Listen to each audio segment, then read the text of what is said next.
Alright. Where? Fine. You grab the battery. The battery's dead.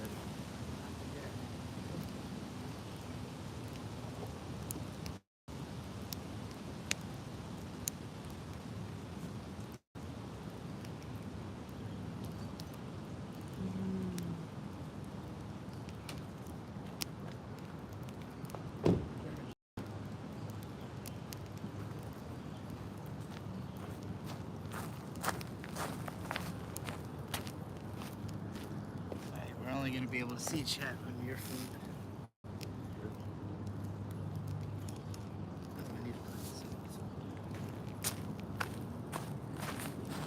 How's your battery?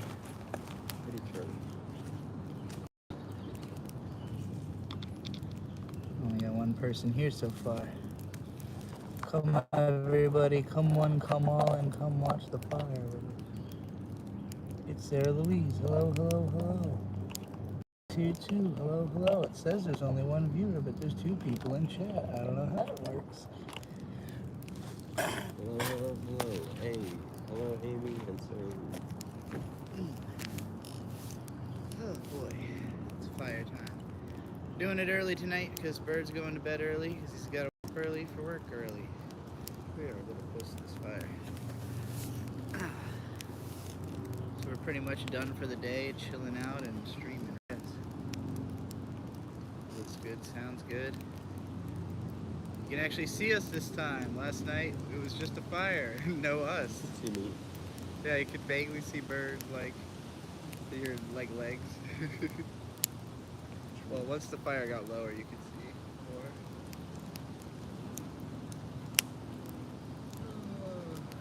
more. What did you get? It's a good one. I'm not really anticipating this being much of a podcast stream unless people pay us to talk about shit. Otherwise, I'm just planning to sit here and kind of stare.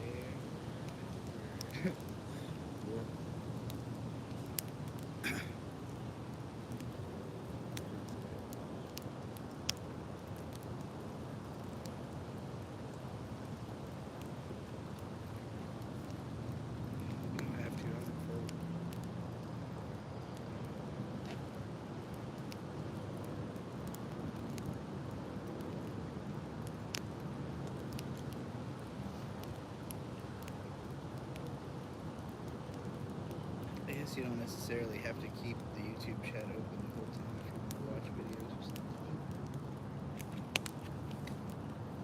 You can pop back over and look at it, or I'll go look at it on the phone over there. We really need a tablet or something.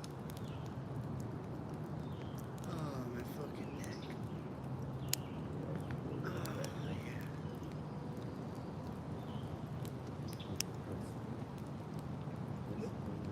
Press the neck, you gotta get closer for that.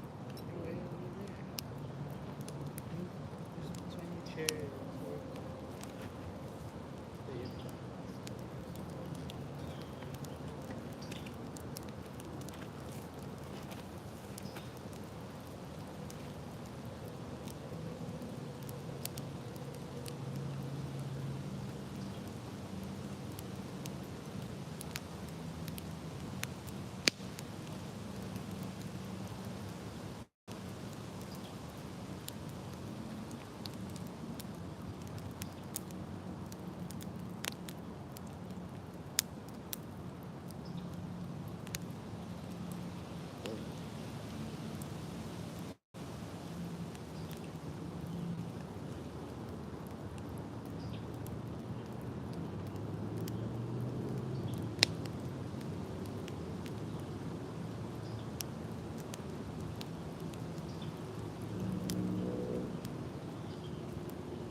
fun. It's making a loud noise. It's like he's.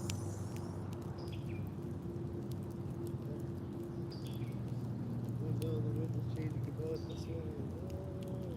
Maybe move your feet. My face. It's like coming right through the face. Jesus, That's rude. there's a lot of heat. Let me check our framing and see if anything music there. I swear it got a lot like bigger. Like the fire aimed at me. Now we have a super chat. We got a super chat? What's it say? Magic Hex, that's gonna be a question you want a super chat for, just so you know. Cosmic Blue. I read this comment under a video on autism. It's no measure of mental health to be well adjusted to a profoundly sick society. Peter S.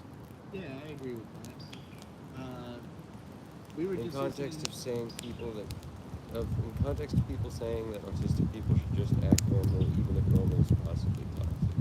Yeah, we were just watching a video about Moral World, like a guy describing the entire story of Moral World, and that's pretty much what the show is about. Is like this kid who, it's not that he's necessarily autistic, because he's a kid and like he's taking things at face value, but like as a result of that, misunderstanding the intentions of the people spreading their messages because they don't really mean what they're saying, you know, like they're all using it as their excuse to be really shitty people.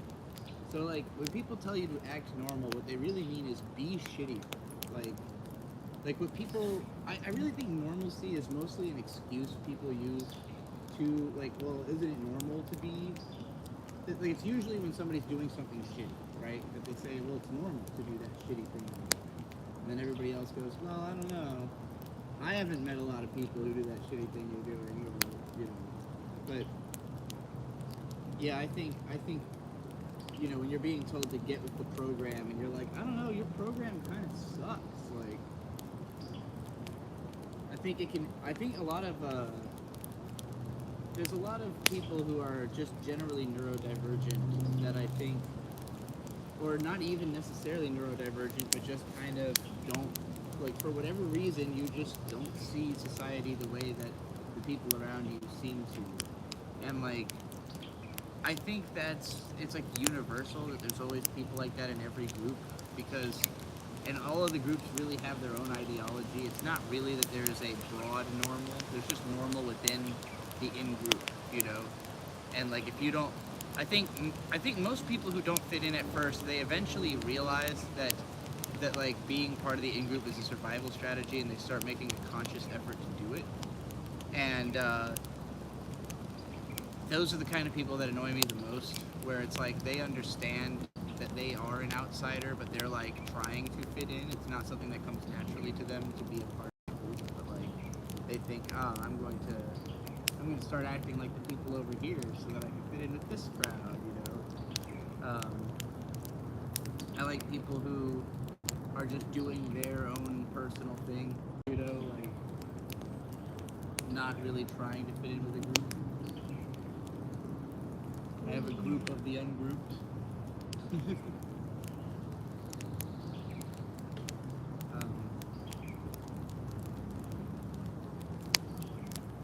A group so loose it's hard to tell if it's a group at all.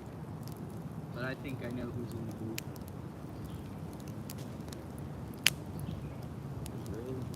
I don't know how many people that are in the group know about the other people in the group. That's the way I like my groups.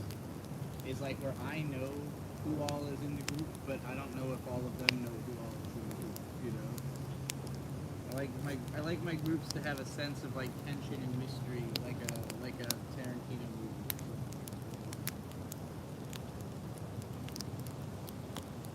You're all kind of wondering, like, is there a traitor in our midst? Do we need to watch our backs? Then the chips are down. The good and the bad are sorted.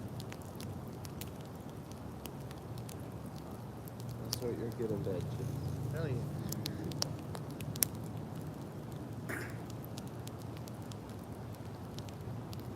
Big fire, big fire. Big chillin', muck chillin'. Gorilla, muck banana peelin'.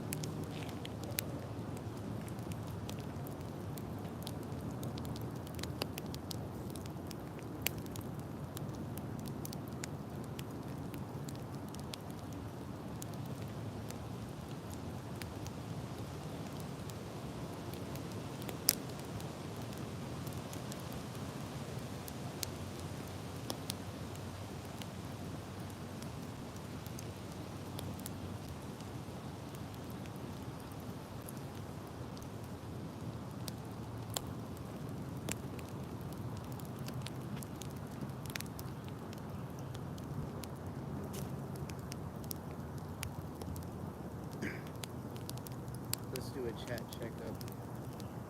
Also, I want to see what the fire looks like. I need to move the angle.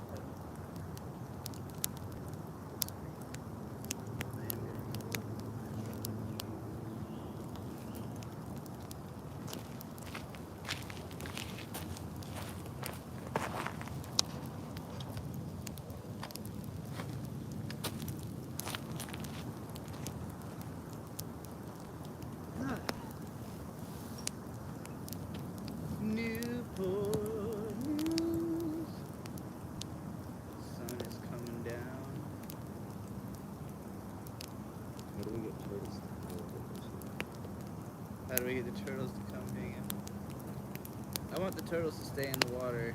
Yeah, We saw a roadkill turtle. It was not pleasant. it was very smart. And I was glad we were not streaming when that happened. I didn't want to traumatize everybody.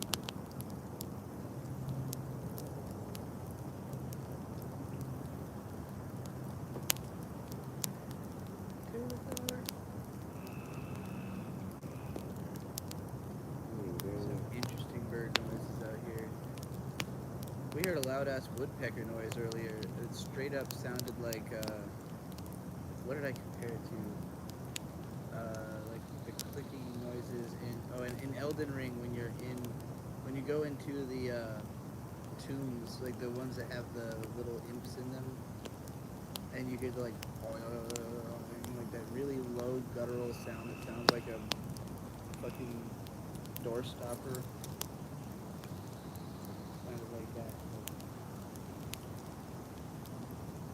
Like if there was a woodpecker hitting a tree. I think that's what that noise was just now. No, that's encroaching into that.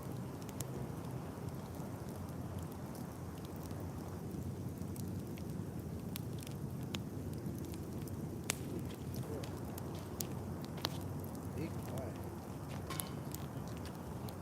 Big fire wants us.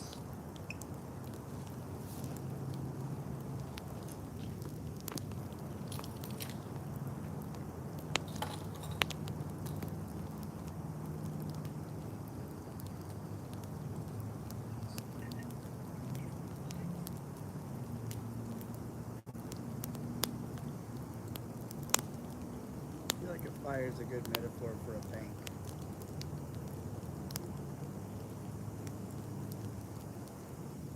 What do you mean? It just devours everything around it until there's nothing left. Yeah, I guess.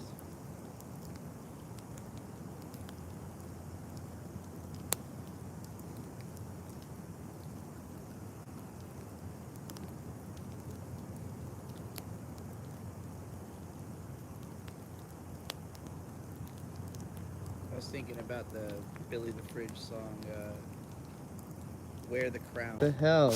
It's looping me saying the Billy the Fridge lyric nearly perfectly. I'm almost sad that ended. I hope that's something that can be revisited later. Yeah, the phone overheated and I had to throw it in the cooler. So we got to keep it at a different, I'm thinking a different angle this time. I'm thinking maybe it'll be us and the fire, because the fire doesn't look, the lighting is not doing a ton of favors to the fire. And I think that it would be interesting, how much of an angle can I get here? I can't really, Can you move over like quarter circle towards where the wood is? This will be a really cool shot.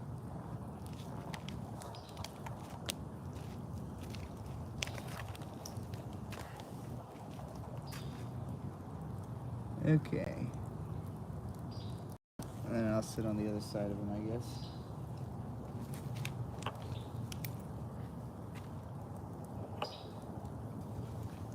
Could you go just a bit further that way? I'm just trying to not have our license plate in the shot.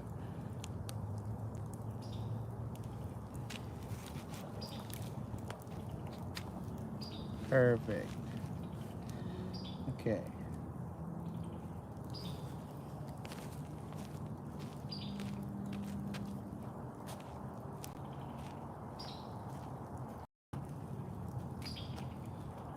Anything else I needed from you? Oh, the battery. Probably.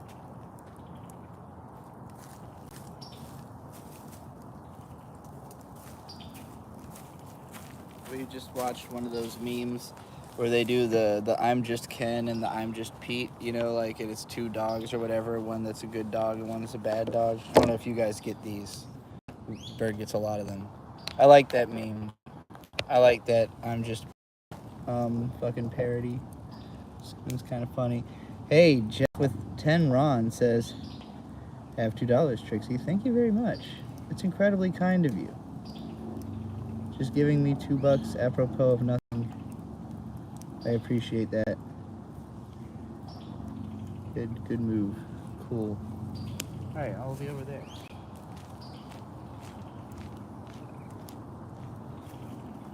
Now I'm over here.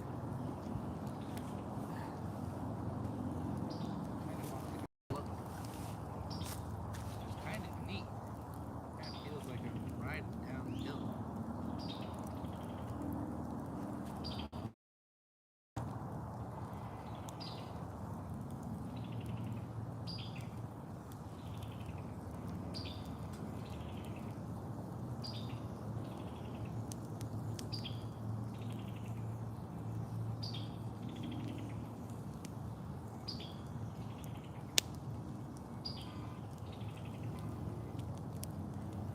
Video is cars if it was realistic, but every time the cars open their mouth, it just makes a car horn noise.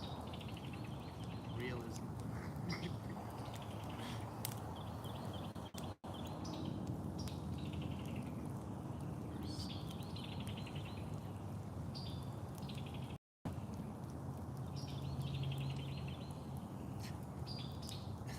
Fire looks hotter than fuck. Yeah. It's got to be one of the hottest fires we've ever done. It's truly blazing. I guess it's a hot day, so it's not ordinary. Wow, what an odd way of saying it. What an unordinary way of saying ordinary. Anyway, we didn't usually do this when it's that hot out. It's a weird ass bird. Man.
I'm imagining is like literally like having the stream over your shoulder, so the video like just actually watching the movie on the phone.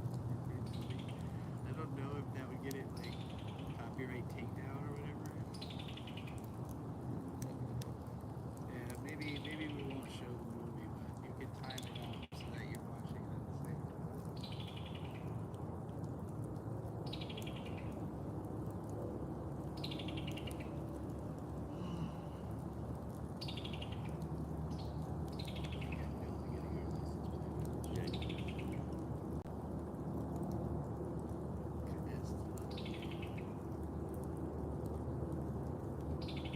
Why don't you just put it somewhere that's like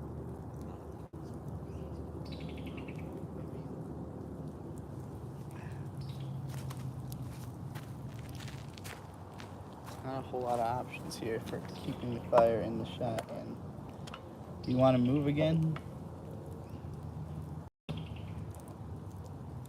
Yeah, go over that way. Gotta go over that way. bit you're doing? Well, you told me to move it so that it wasn't visible anymore.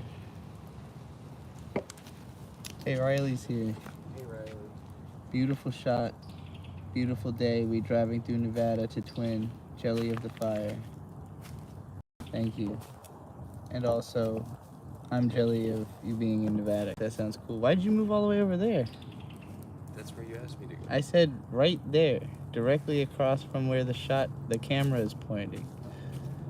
There? Yes, that's perfect. You're dead center now.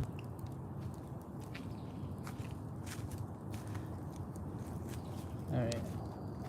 I think we want the fire to be like mid-frame, probably. Yeah, that looks cool. There we go. We did it, gang.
More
lawns. It's Log Horizon.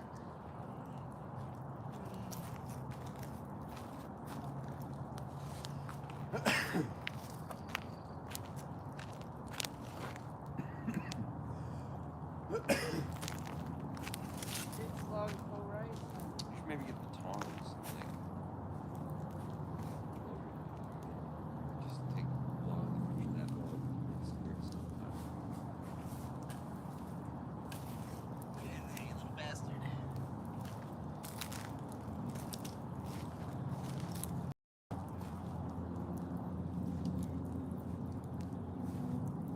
Fat log, fat log. Wait, that little one.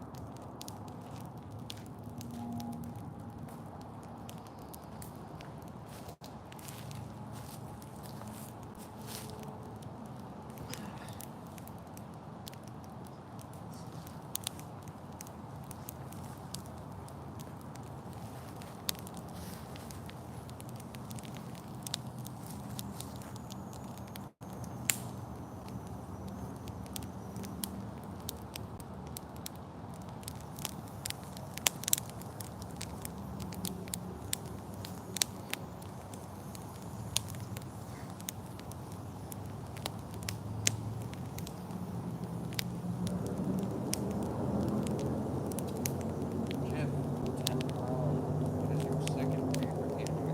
I assume your one is still K-On! Is not my favorite anime. Favorite Yellow. No. I've been claiming Shirobako as my favorite anime. It's the only anime that I cannot imagine ever like leaving the top space because it's an anime about making anime, and it's like it's the most dedicated love letter to anime that exists. Like it's like regardless of any other show that would be the number one at a given time is like I had like a powerful emotional reaction to this, so I'm considering this my number one favorite. But it's been a long time since I've seen anything that made me feel that like, oh, this is my favorite anime, unquestionably. Like it's gotta be this, you know. I felt that for Sangatsu no Lion when I saw it. So like, you know, there was when I pronounced K-On! My favorite was like 2014. It was, you know, the latest in a long line. And then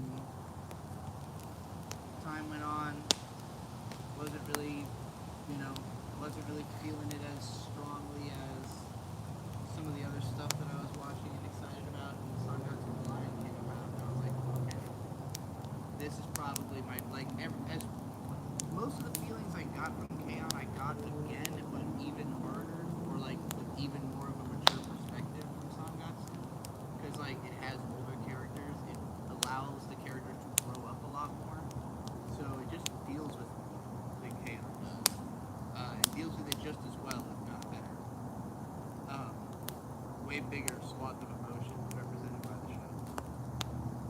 So I would definitely put that above K-On! One way or another. That might be my number 2 pick still. Neon Genesis Evangelion is up there. I have a lot of problems with that show, but it's the kind of thing that just works its way into your consciousness and you kind of can't stop thinking about it. So, you know, I give a lot of credit to that. And I also, the episodes of it that are really good, there's shit out there. I picked Shirobako as the one that, like, perennially, I can't imagine getting, like, I can't imagine being unable to say Shirobako was one of my favorite anime, you know, regardless of how I was feeling at a given time. I still haven't seen the movie, though. Would like to see that. So I'm going to say Shirobako is my number 1, and we'll say Sangatsu no Lion is my number 2 for now, if I can't think of another thing. Every time I've watched Perfect Blue, I've liked it even more. I wrote a very long piece about it, and then I rewatched The Wind Rises right afterwards, which there has been a time where that was also something I called either my number 1 or 2. Like at the time that I had K-On! As number 1, I had The Wind Rises as number 2, and watching those 2 movies back to back and analyzing them, I don't even know if I like The Wind Rises as much as Perfect Blue at this point. So, or I certainly wouldn't consider it my favorite Miyazaki film anymore. Ponyo is one I haven't rewatched in a long time that I've also considered, you know, top 5, but I haven't seen it in so long it's hard for me to say. You know, I haven't revisited a ton of my favorites in the last, like, 5 years or so, and I've changed a lot as a person in those 5 years, so it's hard for me to imagine that I would have the exact reactions to every single show that I have. Someone said you need a wireless mic. Yeah, Give us money. we don't have any money. I would love it. I would love all of the things that would make everything go better in every aspect of life. Do I need a wireless mic more than I need a new pair of shoes? I don't know about that. Do I need a wireless mic more than I need? I mean, maybe having a wireless Pride mic will make me items. more money. I don't know. Yeah, I need Pride items. Those are free. That's just up to you guys to send me Pride items on Twitter. I'm not talking about physical objects either. I'm talking about anything conceptual items. You know, go to Twitter. You can see some Pride items I've already retweeted over there. We've got a collection of Pride items going. Ellen made a whole thread in the Discord for Pride items, so you know you can go toss them in there if you're a Discord person. But I really am looking for like mass, like a flood. Like people keep sending me like a Pride item, and I'm like, I want you to get your Pride folder on your computer, zip it, put it on Drive, and send it to me. I need all of the Pride items.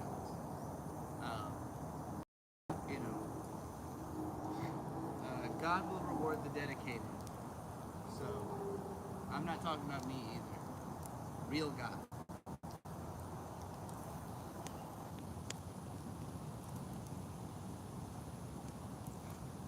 Pretty funny video.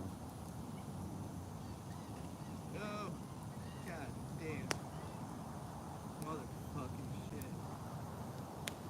He's dead. He's dead.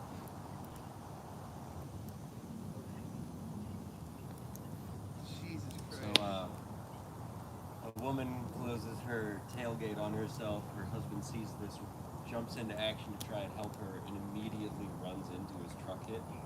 With his shin. That is the most painful thing. At that speed, I cannot imagine how fucking painful that must have been. And then she's just like dropping shit out of the truck, like, why aren't you helping me? And he's back there like dying.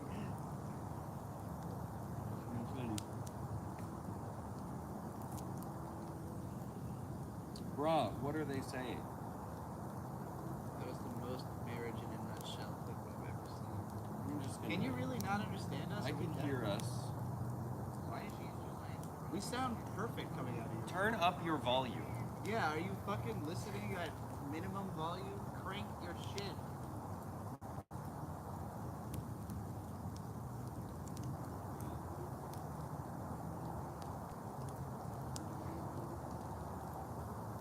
Baby ears. Baby ear. got some cool smoke. headphones up. That's pretty neat. I like the curly smoke.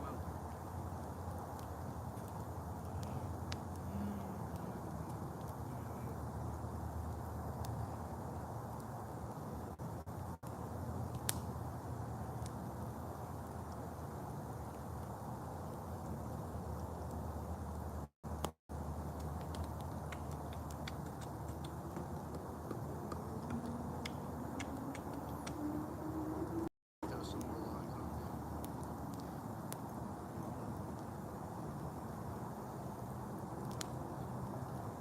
I assume you're probably gonna I'm thinking I'll probably just go to bed early because I don't really have any strong ideas for things to talk about on stream today. I'll probably be doing computer-based stream when we get back home.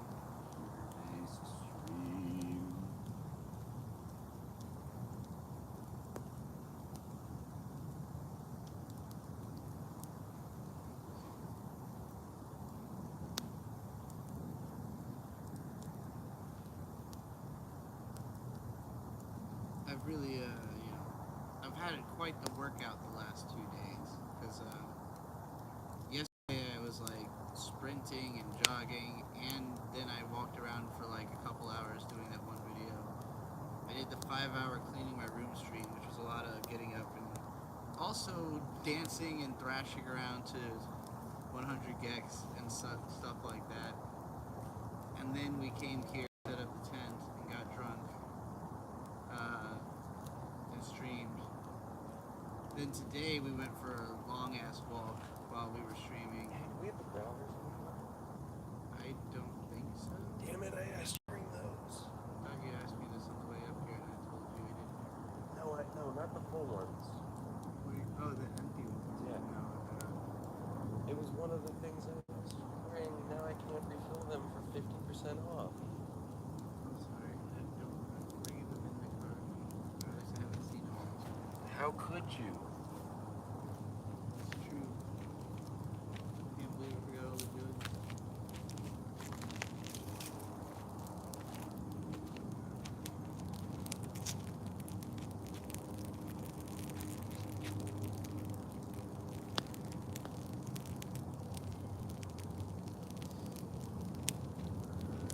No, I don't want to put all of it on right now, all at once, because I don't want to have to move back the fire again. Right, it's already pretty big.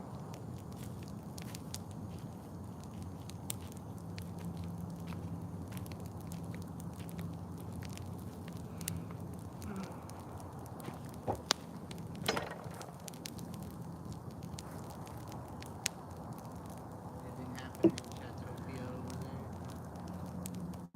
How many people are watching right now? Oraluna, Anime and Pre-Q is back in the chat saying, for anyone who attended the last stream but didn't check out the comment section, I've had a full character arc. I no longer hate Dungeon Meshi now. Wow. Anything about that, but I do know you also said you were going to send super chats in the comment section, and I noticed that you haven't. How many people are live viewing right now? Your mom. 25. 25. Damn. Wow. Hello, everybody. The thing that changed their mind was reading the manga. Let's see.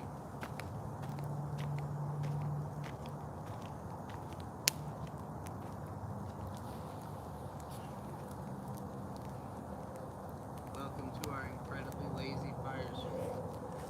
I am too tired to think of anything to talk about, so it's all on you, Chad. I need Trixie to be home to watch Moe 10. I'm supercharging to get Trixie to watch episode 2 of Moe 10. I mean, you will watch it. We'll do it. How? On your phone? They wouldn't be able to see it. No, I don't want to do that. I'm messing That would around. be funny. Moe 10 is like deeply pedophilic magical girl show. And I'm worried that it's going to be a real quick experience for everybody. But we'll do it. We'll do it for the lulz, for the memes, for the lolly. Moe 10 is a series of English language study aids published by Sansai Books in Japan, targeted at otaku that attempted to teach English words using examples drawn from computer games and anime. Yeah, it's kind of like almost a parody of an English textbook because there's a lot of just like fucking, grimy words and stuff in there. But they also made an anime out of it. It's just kind of a generic magical girl show except with lolly fan service. So, pretty square audience it was aimed at.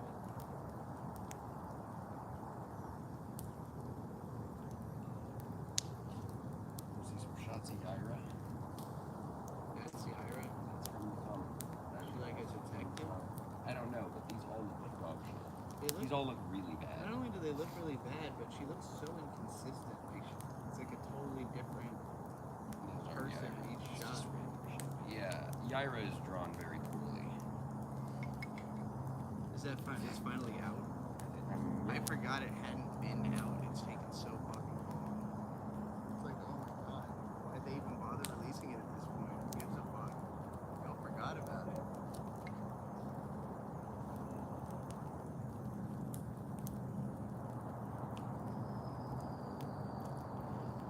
Apparently, Yaira is an immortal being with Icelandic roots who has been alive for thousands of years. Icelandic roots. According to Tiso Spencer, Super Tiso on Twitter. She also says don't mess with Texas in the comic book. Why would she care? Bad comics made by bad people. That's the cryptosphere.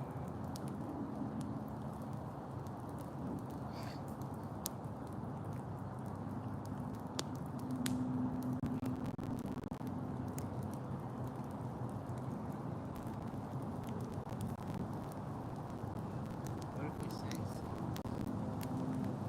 Friends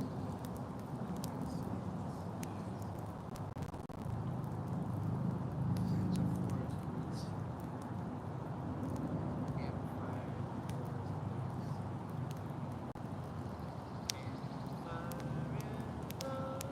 Forest Woods.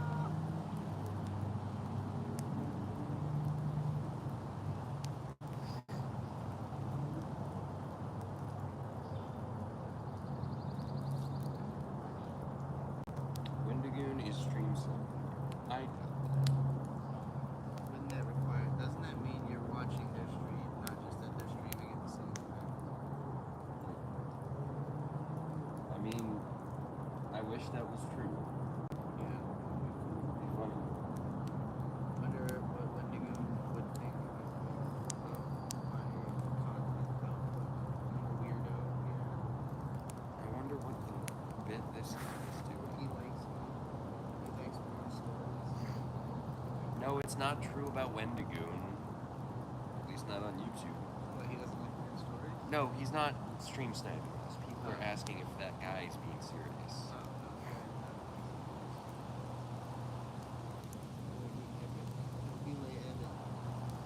I highly doubt that Wendigo has ever heard of me whatsoever.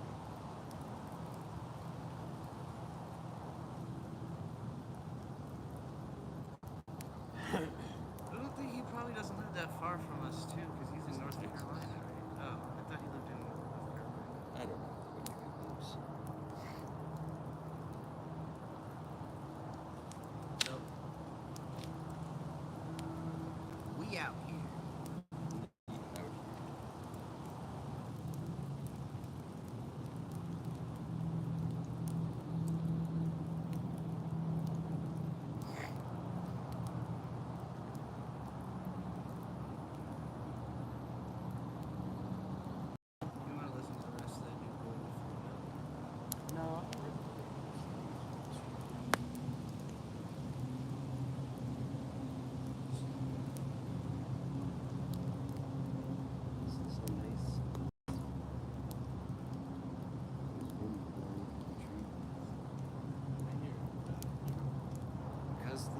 States is over there.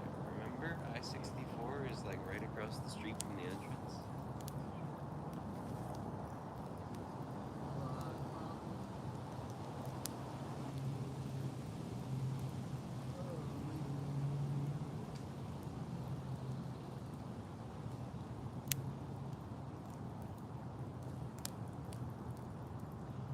Is the fire making you both sweaty? No. We're sitting pretty far away from it. I don't know if it communicates in the angle that It's pretty hot. Can you grab me the towel so I can rinse my bottles?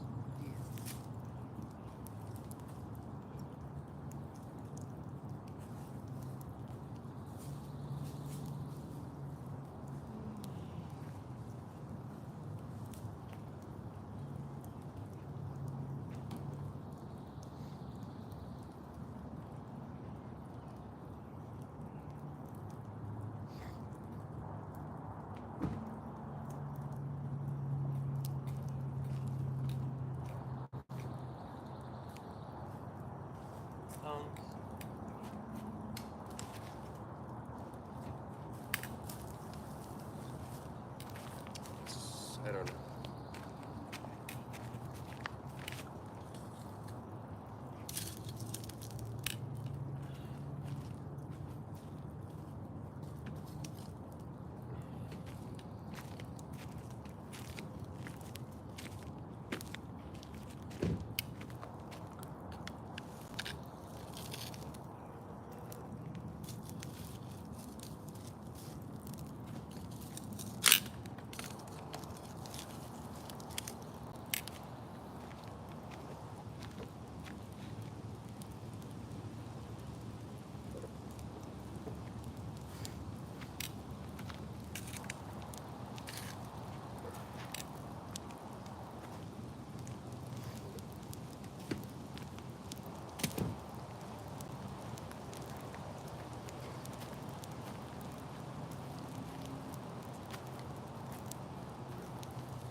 I don't know if it's just the lack of a metal enclosure that they usually have at these places. This is definitely the most heat I have ever felt coming off of our campfire. Like, is quite hot. The not having a fire ring really makes you feel your fire more. It's true. It's a positive thing when it's cold, but it's not cold at all right now. So it's very much not a warmth thing we're doing here.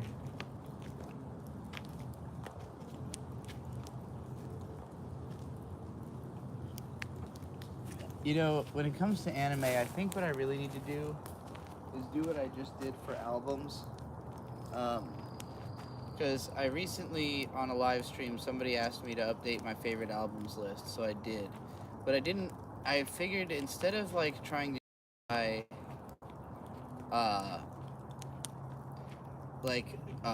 top 10 and then top, 30 or whatever, and then top 50 and then top 100, like breaking it into brackets.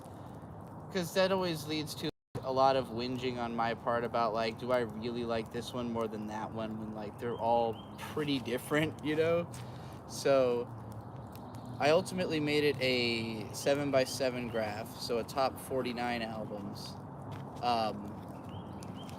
And then I also noted what the 50th would be yesterday or so on Twitter, because I didn't want to pull anything off of it. I was just like, this would be number 50. But they're deliberately not in order. Like, I just started with the newest one, and was like, all right, and I'm just gonna list them as I come up with them, and I'm not gonna reorganize them at all. And like, it's a pretty good, like, okay, all 49 of these are albums that I definitively love, that I'm like, you know, even the thought of pulling one off to replace it was like, nah, I can't, none of these could really come off. It was also limit one per artist, so some of them are sort of representing discographies, but having to denote every single album I like from an artist is just kind of passe. Like, chances are even the albums that wouldn't be on the favorites list also have songs I really like.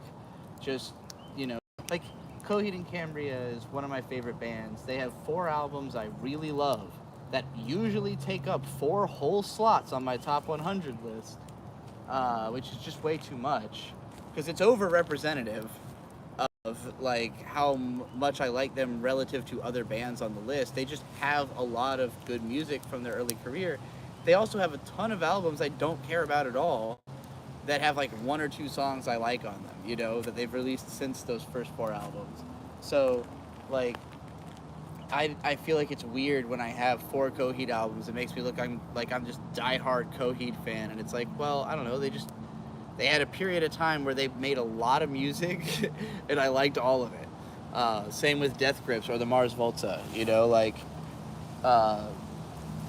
so yeah, I just think it's healthier to condense it to one album, let it represent that band. None of them are albums that, like, oh, I don't like anything else this band's ever done, you know, unless it's the only thing they've ever done. Like Rat King's So It Goes. They had 2 EPs that are both okay, but the album was fucking amazing. If they made another album that was, like, not as good, it would still be fine to put So It Goes up there. I doubt it would be awful. So I need this with anime. Like, instead of top 10 or top 100 or breaking it into order, I just need like a 49, like a 7x7. It's like, these are all the top shows. They're not in order because they'll change too often, but they've stood the test of time to be in the running, you know? There are anime that I truly considered like top tier in 2007, like Baccano, that now I consider like just kind of above at, like, you know, above mid, but not necessarily classic status. But like, there's also stuff that I've loved since back then that still holds up now, that's just gotten better. You know, Evangelion is a good example. I fell in love with that in 06. I like it probably more now than I did then, just because I understand it more. Even if it has less emotional impact on me than it did then, it's to watch it, you know. But like, I understand it better. I understand what it did to me back then better than I could have back then. So that's a powerful feeling, you know. But yeah, I like, if I was going to do that though, I would limit 1 per director. That would be my methodology, because it tends to be, if a director is good, I probably like a bunch of their shit. Like, I'm not gonna flood the fucking list with Miyazaki films, or, you know, every single, who's another director that's got like 10 amazing films, Takahata Films, you know, like, there'll be 1 per director. So, you know, might be just Ponyo or just Princess Mononoke. I have to decide. I probably have to watch all of the fucking Miyazakis again to decide which one's my favorite. Probably Ponyo, but it's hard to say.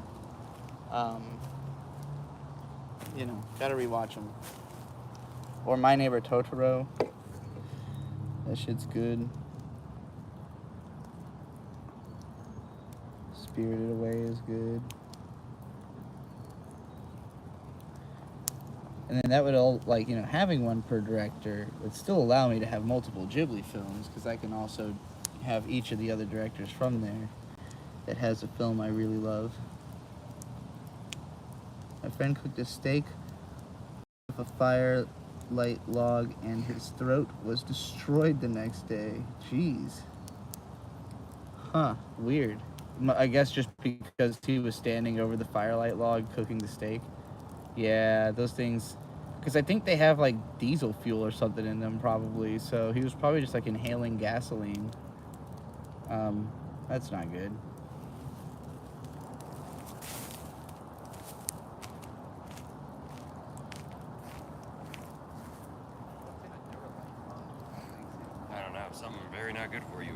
We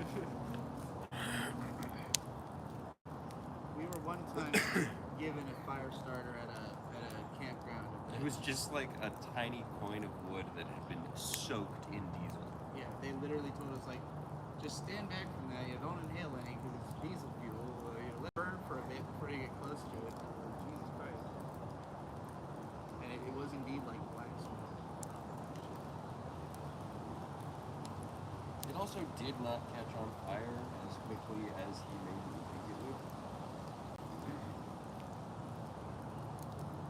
Bert and I are people who handle smoking fire a lot. It's something I thought about more after my cousin killed himself with fire because it truly was like confusing to me how possible. Like, because at first we weren't sure if it was an accident or not. And there was also the implication that he couldn't, like he was trying to get it to go out and like didn't know how.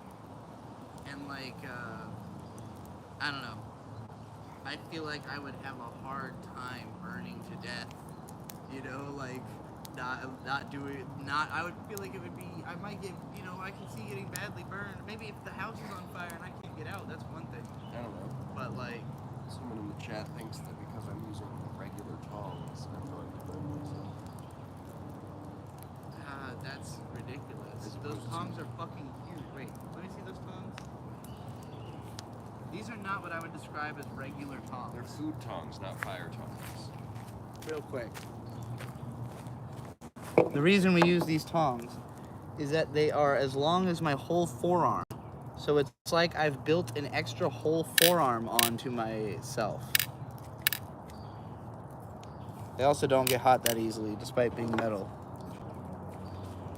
I don't know. Yeah, this is not a... I mean, if I was seeing from this angle where the fire is lapping up at me, maybe that would be dangerous. But if I say grabbed it from over here, I'm not that close.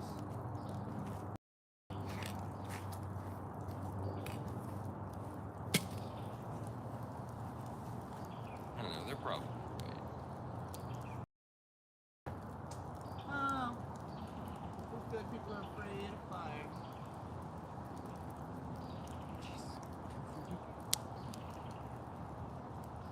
I don't want to say exactly what's happening here, but like, there's no way we can physically do that. Yes, there is. You just don't want to.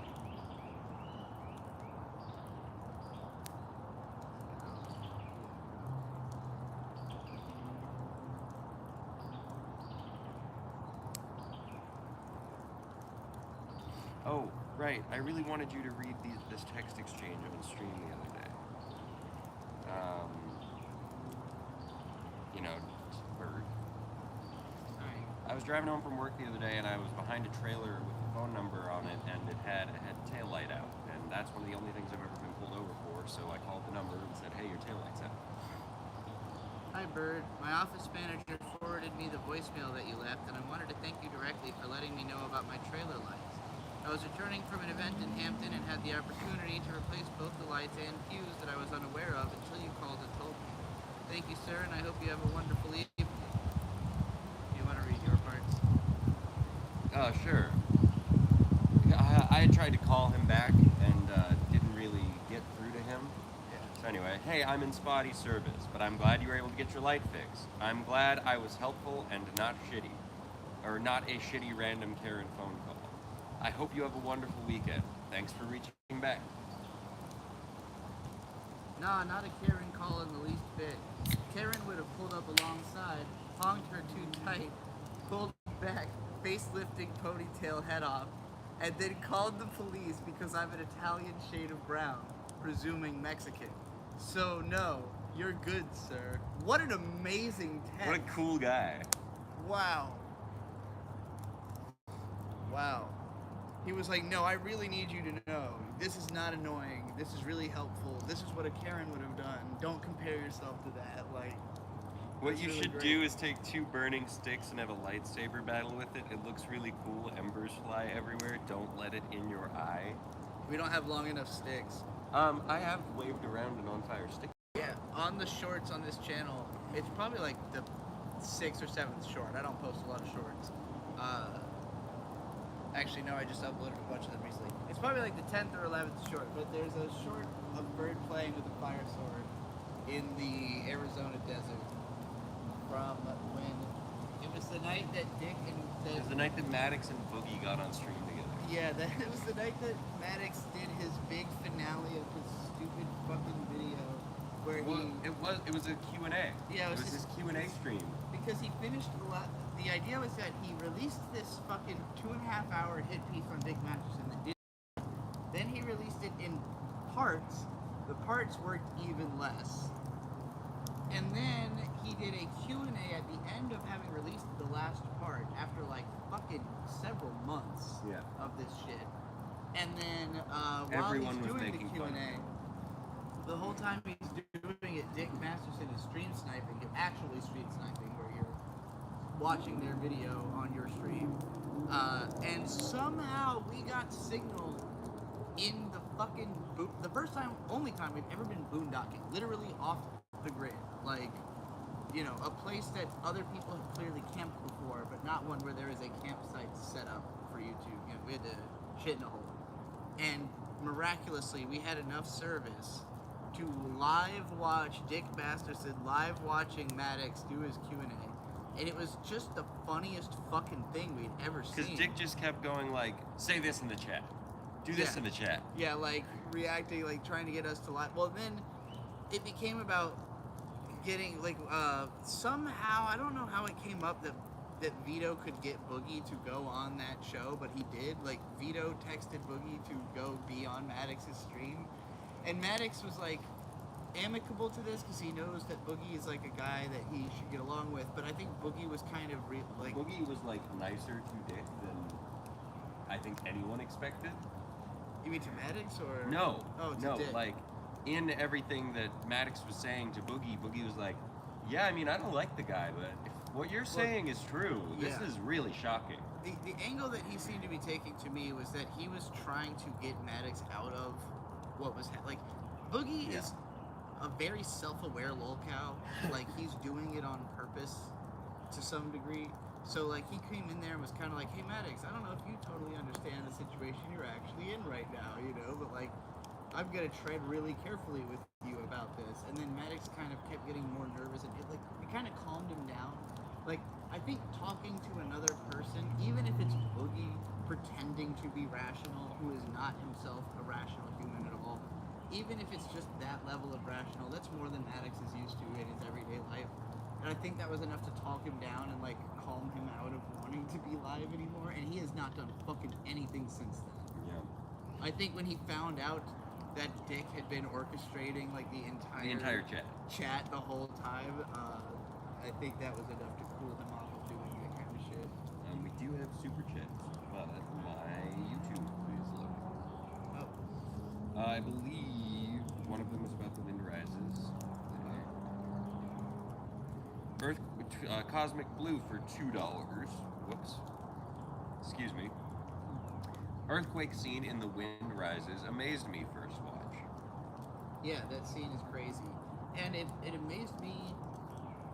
When I saw it, because I saw that movie in theaters the first time with the dub with Joseph Gordon-Levitt, and yeah, that scene blew my fucking mind, and I was just like totally enraptured in the scene. When I was watching the movie, trying to analyze it, that scene, because it is so like in the moment, it's weird because the film overall like takes place over a very long period of time. It shows you a lot of this guy's life. There is no other scene in the movie that is nearly as long as that one. It's like this fully fleshed out, very cinematic sequence, and the rest of the movie's not like that at all, which is very weird, but I guess I think it's just like taking the opportunity to show this scene the way he wanted to. That whole film feels very much like Miyazaki just did exactly what he wanted, nothing more and nothing less, you know, like just like here's what I wanted to draw, like, and I found excuses to draw that stuff by, you know, by making this, like building the story around what I want to draw from the story, you know.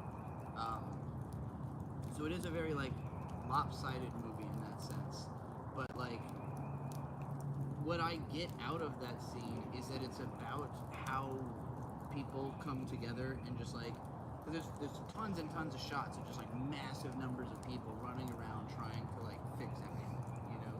And like other movies have really usually shown the desperation of a disaster situation. This is like people are just seriously trying to get shit done. Like it comes off like everyone's being a badass as opposed to being a victim. And I think that's the biggest thing Miyazaki was trying to communicate there is like this sense of here's how you're supposed to act during a tragedy or during a an emergency. And in particular, Jiro, I mean, absolute fucking Boy Scout. In this scene, basically, he's with this girl and her aunt that he's never met before. The aunt sprains her ankle, and he fucking puts her on his back and carries her all the way home, and then just leaves. And they're like, who was that man, you know? And then later on, he meets the girl again and ends up marrying her. So like it was a tremendously important event in the lives of the characters because it's why they are going to end up together later on. But like it's just interesting how much the movie dwells on that scene. What was the other super chat? It was Arrow Luna, anime and precure. Moe-tan is enjoyable for non-lolly fans like me. I watch and fantasize I am the girl, and the voices of Kiddo-chan and Hiei are hot guys flirting. Okay. I guess I don't remember the show well enough to remember those, like that's an aspect of it. Because I only remember Moe-tan, and I like literally when I think of Moe-tan, I just think of her like falling over and her panties are exposed, and I'm like, that's all I remember the show being. So, because that's probably what made me go, nah. I, as much as I, have always thought lollies are cute, seeing random fan service for lollies in like a regular show is always like, this isn't what I'm watching this for, like, I just wanted her to be cute. I didn't need to see her underwear, but I guess if you're looking at it from the perspective of you want to be like, because Moe-tan is 18, I will say that. She looks like a little girl. She is 18 years old, according to the show, if I remember correctly. So if you're just thinking, oh, I want to be a girl who's 18 and looks like I'm fucking 6 and gets flirted with by pedophiles all day, I guess that's an understandable fantasy. But I don't know about all that. Not mine. That's what it sounds like.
I actually think all of the bites are probably even more endearing than having one around and all that. Yeah. It's just like the feeling of like a constant, consistent hug in your legs. I got a lot of bug bites on my legs last night because I did not spray myself again. I had sprayed myself earlier in the day before we left the house. I didn't spray myself again at night, and I don't know why I didn't expect it to be as buggy as it is. I also don't know why I didn't expect it to be as cold as it was last night, but I had not brought a single pair of long pants for myself. I brought these for you, and I brought those other long pants for you, I guess. Because you asked for them right before we left the house. You were like, I'm pretty sure there's going to be bugs, so I'm going to bring the long pants. Why didn't I think, oh, I should bring some too? I don't know. I mean, most of the bug bites I got were from this morning. Because it was pretty tame last night and early this morning, but once it started getting bright out, it was pretty bad. When will you do another at home on your computer stream? Tomorrow. When I'm at home on my computer. Yeah, we're out here tonight, and then tomorrow morning, Bird works early, and it'll probably be like late in the afternoon by the time we actually get home, because I'm basically gonna drive him to work and then hang out in the area around where he works, and then once he's off, we're probably going to go to like the beach or something, check out something around this side of the water before we head back home, because the bridge that we cross, that Bird has to cross every day for work, is under construction and has accidents almost every day. So the bridge traffic has been, and it's graduation season, so like every single day there's just a fucking massive number of people on the road. That's so funny. And it's I work 5 to 2 tomorrow, and then my day off is Tuesday. well, amazing. Well, that's nice. Should have just gotten a third night. Oh yeah, we could have come right back. No, I gotta get back to the computer at some point. I have to edit the Jujutsu Kaisen versus Ava video and get that shit out. It is late as fuck. You late on something? I know, right? But it's okay because I figured out that I could edit on stream, and that's a pretty big game changer.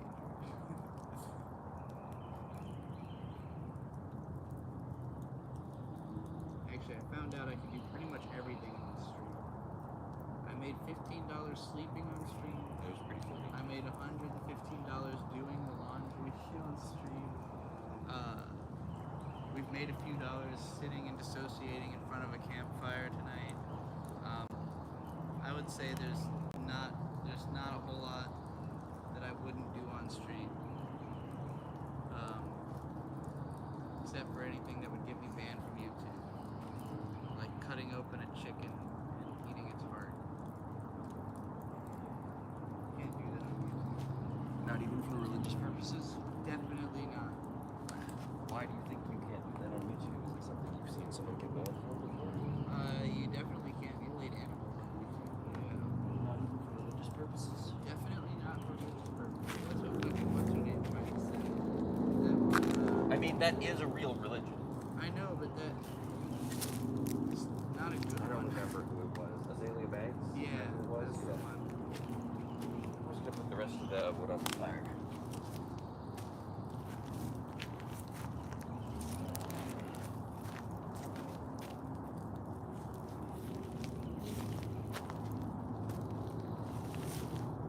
I like how you were like, I don't know, and then you were like, the answer, and I was like, I didn't know the answer at that point.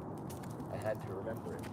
it's just funny, but you did know it at some point historically. I didn't count on you knowing who had done that, but at the same time, I was like, if there's a type of pop star that Bird would know about, it's the one that's fucking sacrificed chickens to witchcraft or whatever. Yeah.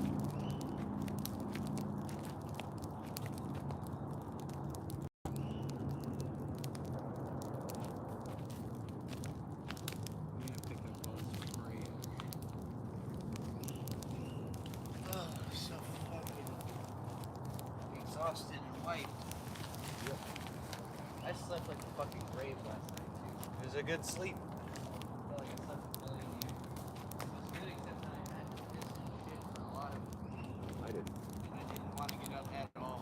So when the I was willing to get up, I was just like, oh god. Let's go free. And it's a long walk to the bathroom, so it was like, "Arrgh."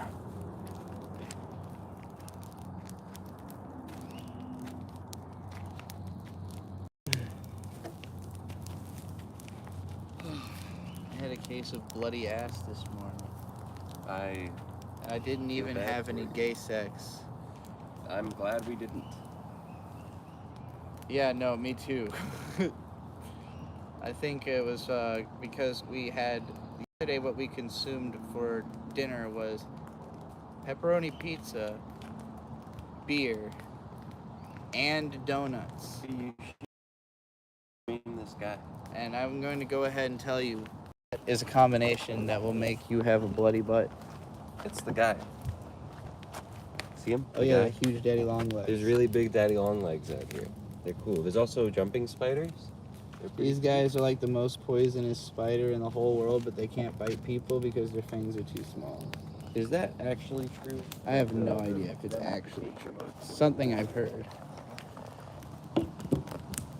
I've grown up with daddy long legs, so I'm used to them just being around. They're very common here. I saw the video. Not usually that fucking big though. I saw a video of a woman. I saw a video of a woman just like grabbing a handful of them. It was weird. Felt strange. Grabbing, like holding or like squeezing? Well, she didn't squeeze them. She was just trying to grab them and like pick them up. For transport? Yeah. I don't okay. know. I'm not sure. Lifting? She was making them lift, she was getting them lifted. Bro, do you even lift daddy long legs?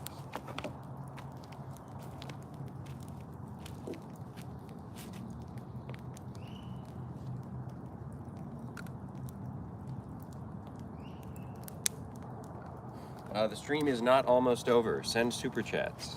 Oh yeah, no, we are not.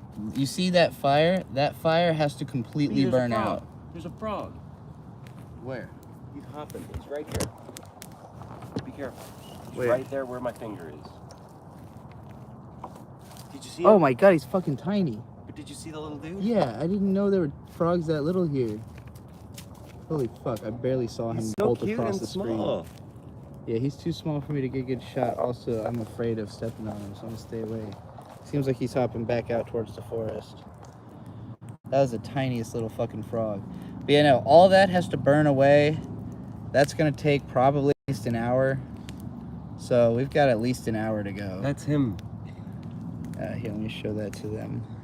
It's barely even visible, but can you? There you It's go. the little green thing on the leaves. This guy right here, that is a frog.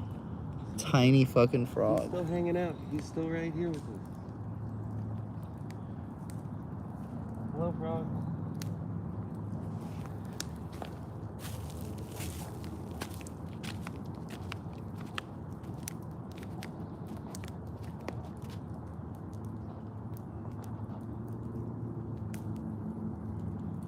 They're afraid of huge moths. I've seen a couple of those. They're more common in the desert, I feel like. Is that where we saw huge moths? Moss doesn't grow in the desert. Moths. Oh, I don't know. Where have we seen big moth? Big moths somewhere. Not that I can think. Wasn't too long. We saw a lot of fucking butterflies, especially at Devil's Backbone A Brewery. lot of them today too. Devil's Backbone Campground. I think we had some of that on stream actually, where we were filming a butterfly hanging out with us, and yeah, we saw one today. Most butterflies I ever did see is there's a butterfly like dome at the Rochester Museum of Play. Very cool place. They have an arcade. They have a children's mock Wegmans.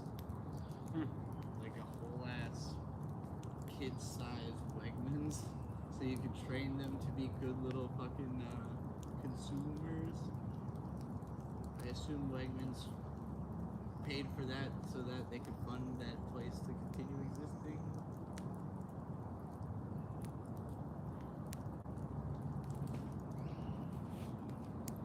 If you're ever in Rochester and you need something to do during the early day, they probably close at like 5 o'clock, but the Rochester Museum of Play is the coolest thing in Rochester. And if you're ever in St. Louis, the City Museum is the coolest thing maybe ever built by people. Or Luna, anime and Precure. Your vids on him were 10 out of 10. So, rant about JonTron. JonTron, oh Just man. anything. The JonTron rant saga needs one final part. Wow. Well, okay. I'm gonna go through JonTron from my perspective now, right? So,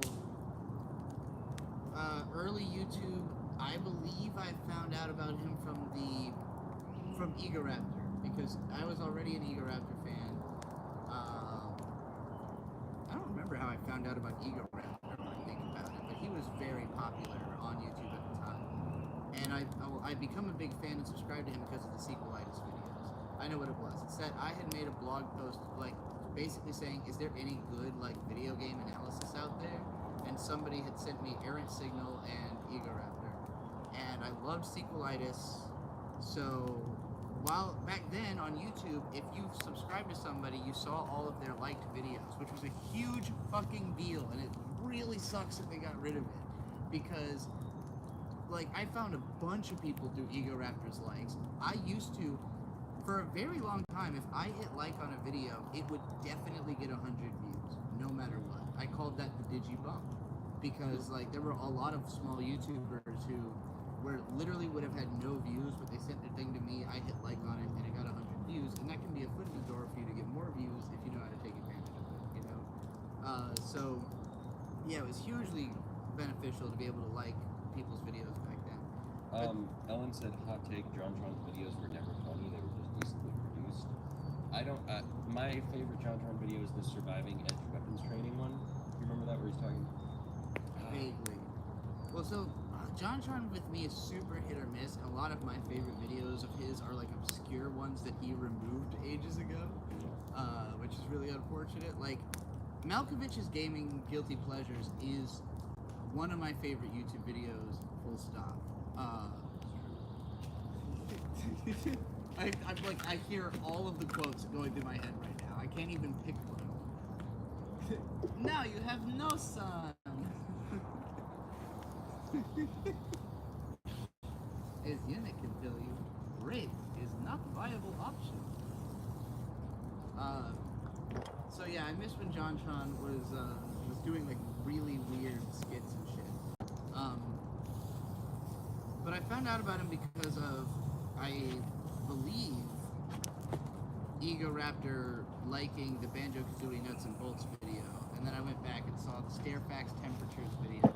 He was just good at making memes. I don't think John is necessarily funny as much as he is really good at making memes, because he would say things with memorable inflection, or he would make really good facial expressions to, like, he was a reaction meme over and over and over again. You know, there's tons of ways he says things that I will find myself saying that thing that way because he said it that way. Even as recently as, like, say the Flex Tape video. Like, I didn't find that video particularly funny, but I know there are, like, at least a couple of things he said in there that, like, are heavily repeatable and are the real reason that video is successful, you know? So, I don't think I really appreciated that aspect of what made his videos good even at the time. Like, I thought of them as really funny and quotable, but over time I've come to realize that the quotes aren't like haha funny, it's more like it changes the way you think about something, you know? That's what made his videos powerful, is that he would explain gaming history and perspective that made you feel like you understood his reaction to stuff. Particularly, I'm thinking of like the Banjo-Kazooie video when he goes on, well, it's either that or the Star Fox one, where he goes on the whole history of Rareware and like really puts you into the mindset of like, if you actually knew what Rare was at the time and you were playing all these games, you would have thought of them as like this unfucking fathomable god tier studio, and then they just get bought by Microsoft and start fucking up everything, you know? And so that story is interesting, and him being able to locate those narratives is what made his content interesting to me early on. When you got to like season 2 or 3 JonTron, where he like started building a whole studio, and it became like, you know, it became like a whole production with sets and stuff, it became a lot easier to judge each joke, because you're thinking about like, you're thinking of it like a TV show you're watching. Like, you're not thinking of it like a guy who's just on his couch. And like, granted, there was always an aspect of, anybody who makes that type of content will tell you, like, off-screen there's always lights. Off-screen there's always aspects of production that this is not literally me sitting in my room playing video games. And when people try to copy those videos by actually doing that, it always looks like shit and they're never successful. So I understand why he was trying to take it to like the highest level of production But it's the same exact mistake that James Rolfe made of like, you don't need to though. Like people wanted you to do that. People just wanted you to stay in that space, and even me. Like, I understand the reason I had to kill Digibro as a character really is that if I was still calling myself Digibro, people would be begging me to go back to the bedroom. Like it would always be like, oh, I missed the goon cave or whatever. And there are still people who feel that way, but they miss Digibro. It gives them a whole. It doesn't make them think, oh, you could go back. It's like there is no going back. The character's dead. You cannot read it. Yeah.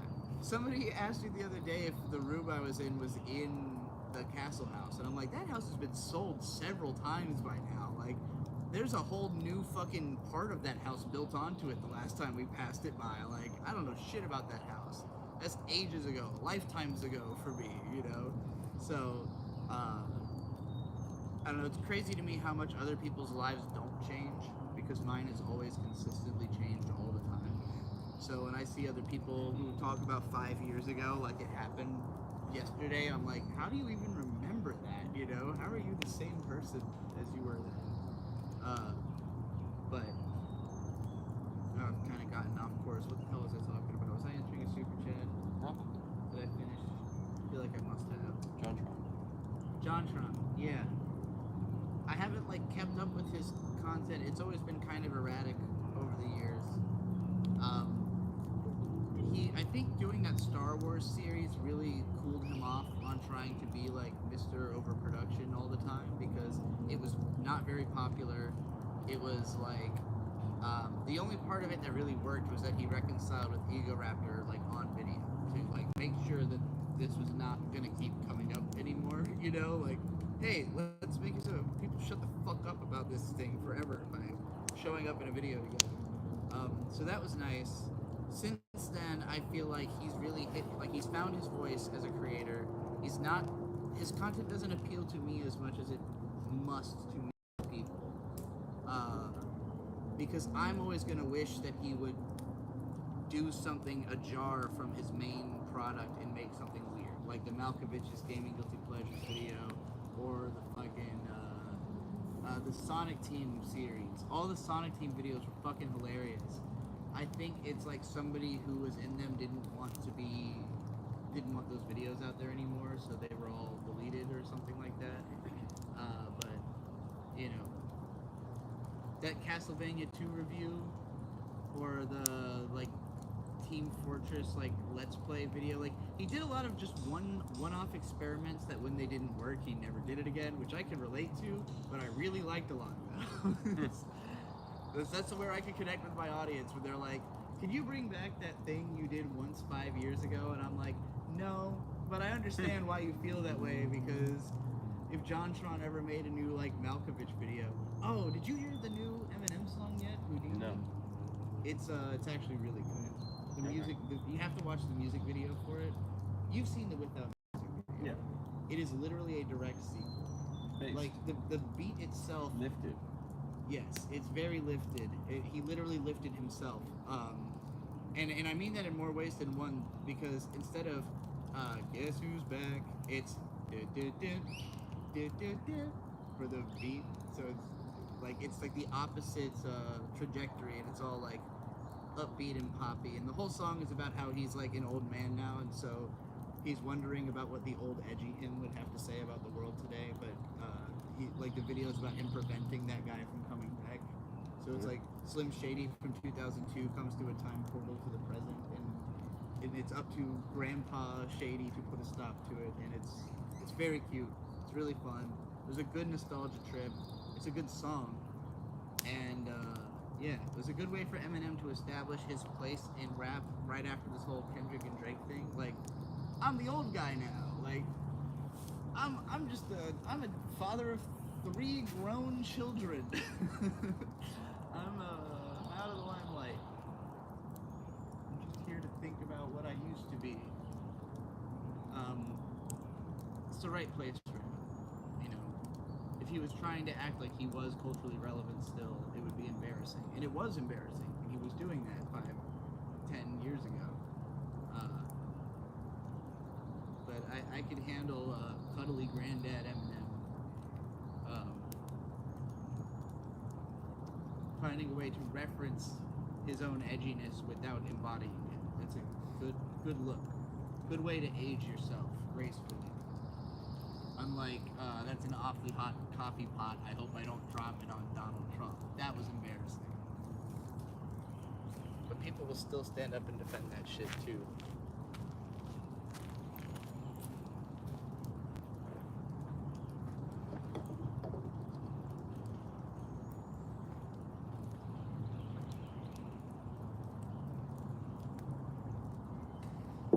This person was banned, but it's really funny because it's like, what would your mother say if she could see you right now?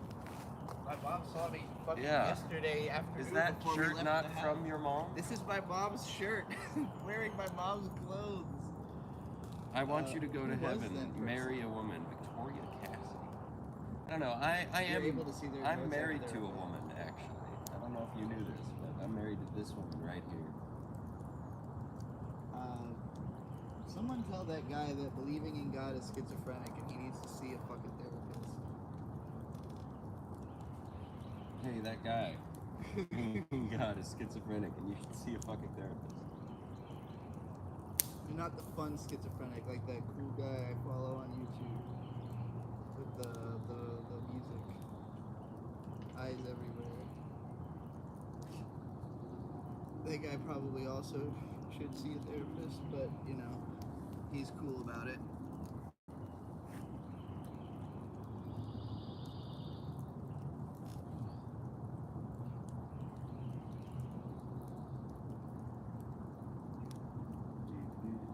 If anybody really sincerely wanted me to go to therapy, they'd give me lots of money so I could afford therapy.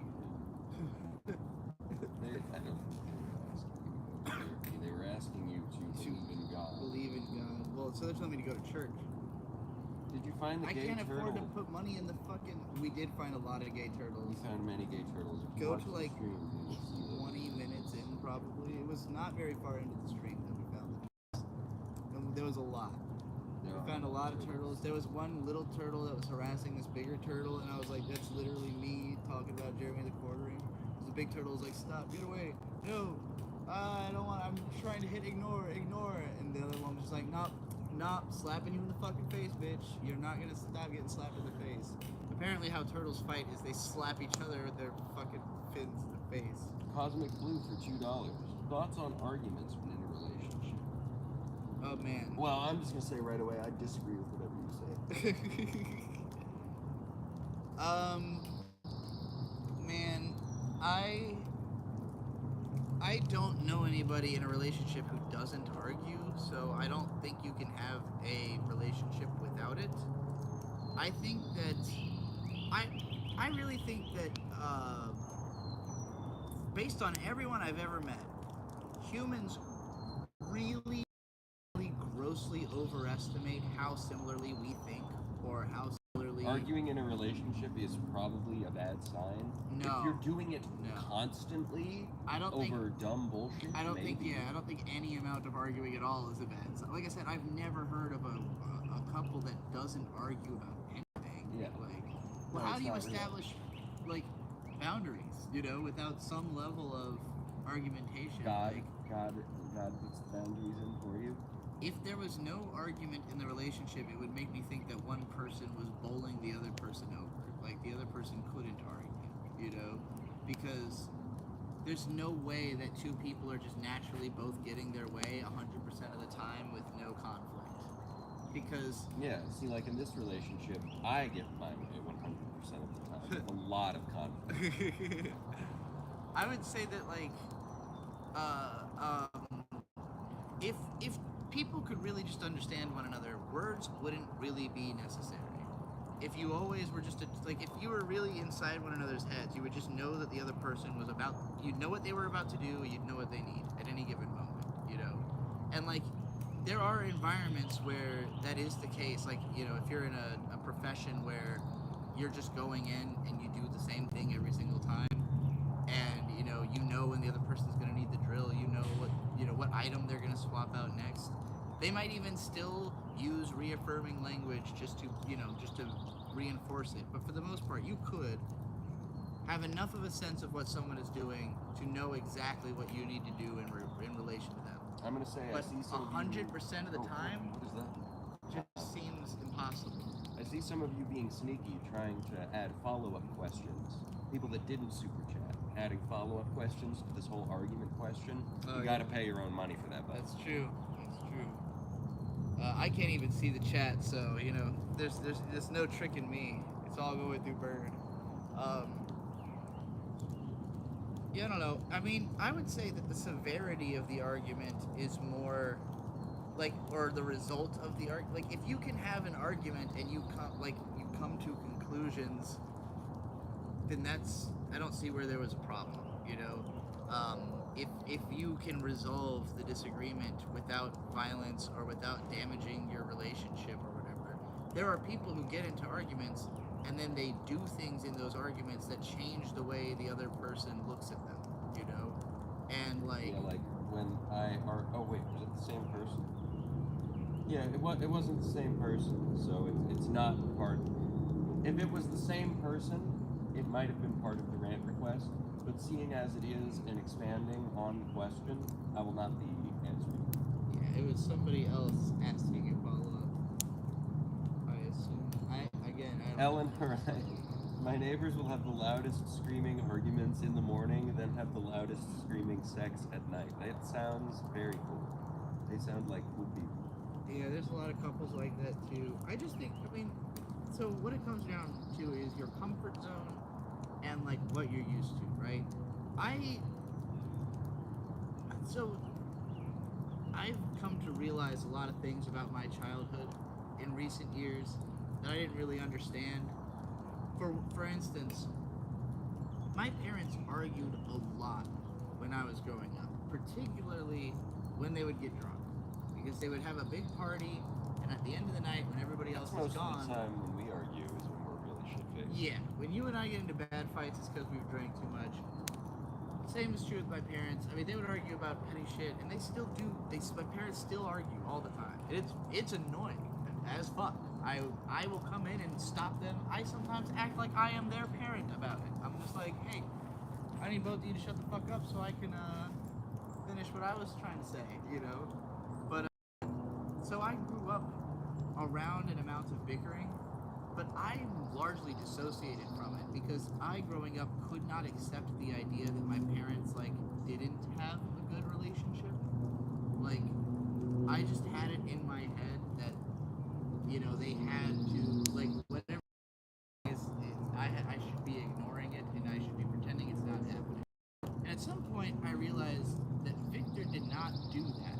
Victor was listening.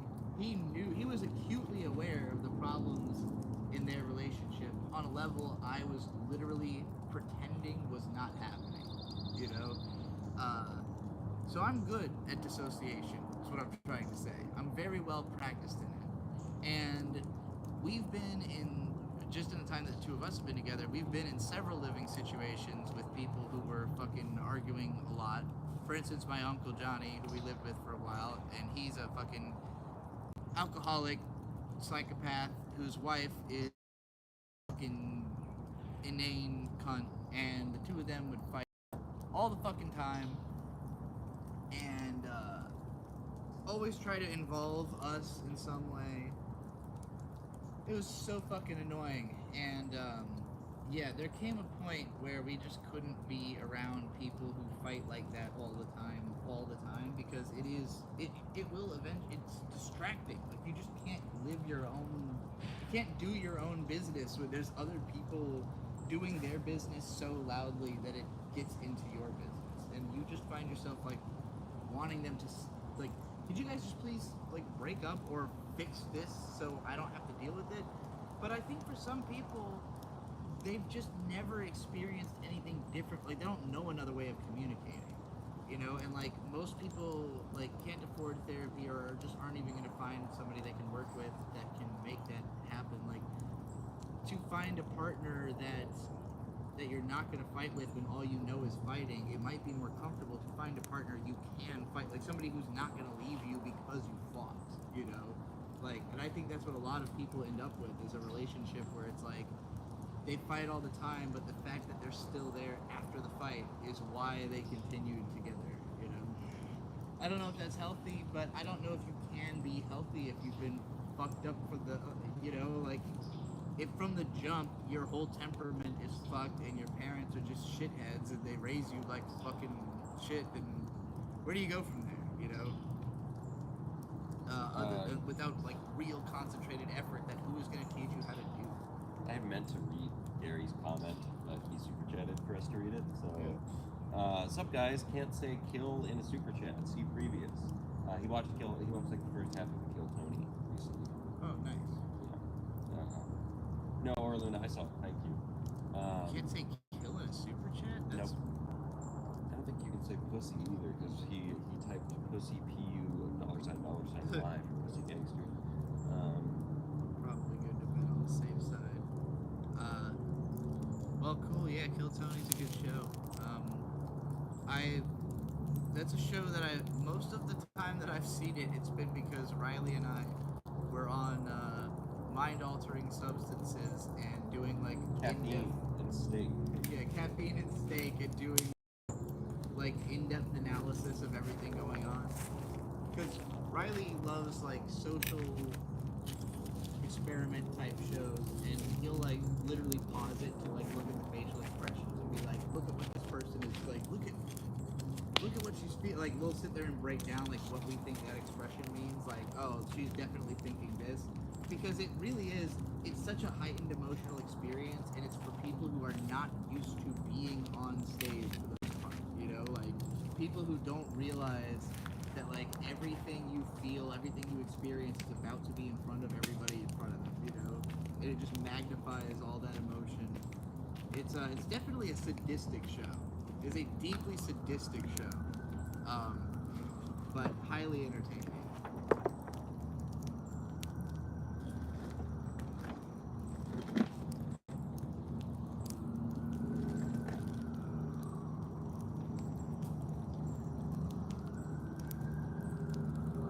I think if there's an industry of, if there's like a genre of YouTube that I think I belong in, that I want to find my way into, it is like bullying. Because Kill Tony is kind of that. It's like these people are all coming up there. The concept is that you're supposed to be bullying Tony. You're supposed to kill Tony. You're supposed to make him laugh. Lots of people take the approach of literally just making fun of Tony.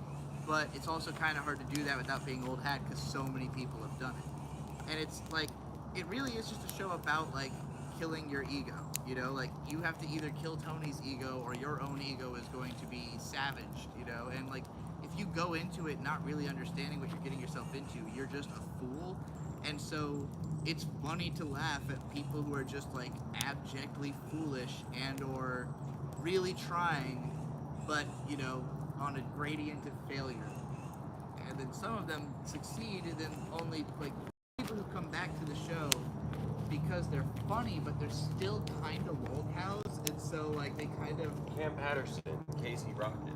I don't think it's Cam Patterson. Is he the one Asian dude? No, that's Hans Kim. Hans I don't Kim. think he's Kind of a lolcow. I don't think he's really on Kill Tony anymore. Well, because he fucked it up. He fucked it up too much when he stopped like doing drugs and hookers all the time or whatever. And not like actually working on his material. It was like,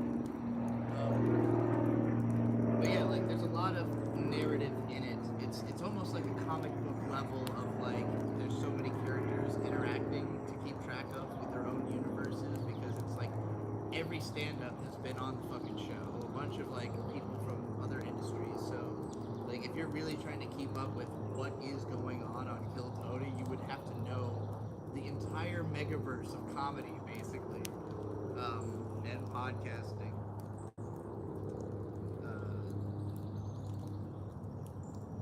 But that's also what makes it, you know, when you do spend some time diving into it, it's really fun. It's hard for me to like just throw it on because it is such a deep dive type of a show for me that like I feel like it deserves a lot of attention, and I don't want to pay that much attention to anything.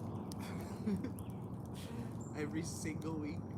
I already got the Dick Show in my life that takes up most of my podcasting and watch time. Dick Show and Biggest Problem. Biggest Problem's 4 fucking hours long now.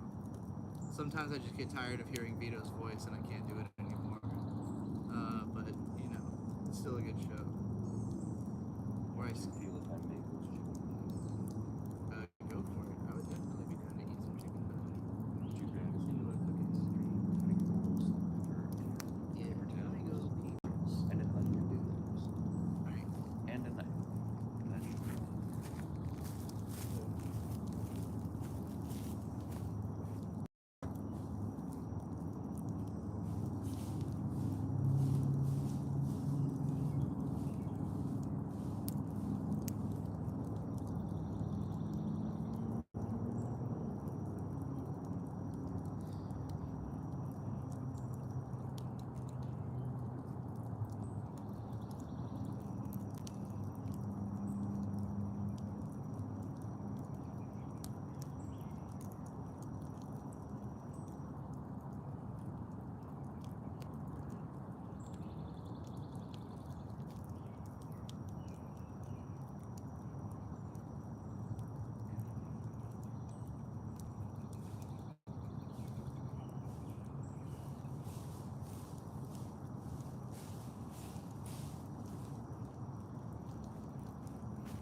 Are you using the stove or the fire? I'm gonna use the stove, but I like the grill. Just Oh. move some of the coals over there. Okay. But this pot, right? Pan? I don't think I need the pan either. Oh, you're just gonna cook it over the grill. Yeah, I need the onion to clean the stove. You need the onion to clean the stove with? Yeah. I didn't know about this cleaning technique. Something you can do. So what, you need onion, Knife, cutting board, cutting board, salt, pepper. salt, pepper.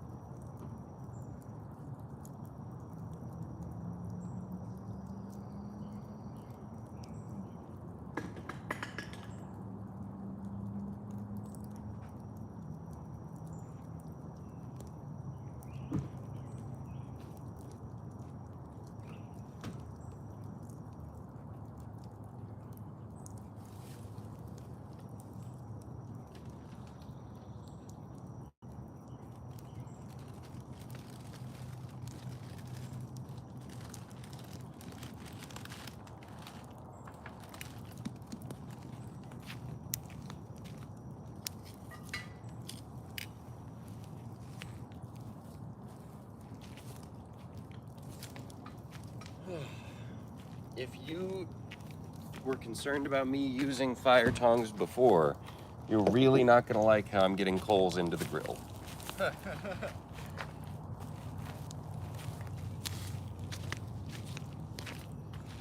Onion, knife, cutting board, salt, pepper. Just set it down right over there.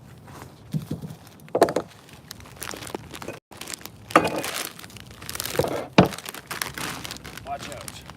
I also grabbed these chips. They're Senora. I have no idea how to. Oh, Chobix. I was reading it upside down. Barbecue flavor, sabor barbacoa. Wheat snack flavored frituras de trigo, sabor barbacoa. Wheat snack barbecue flavored. They look like pork rinds.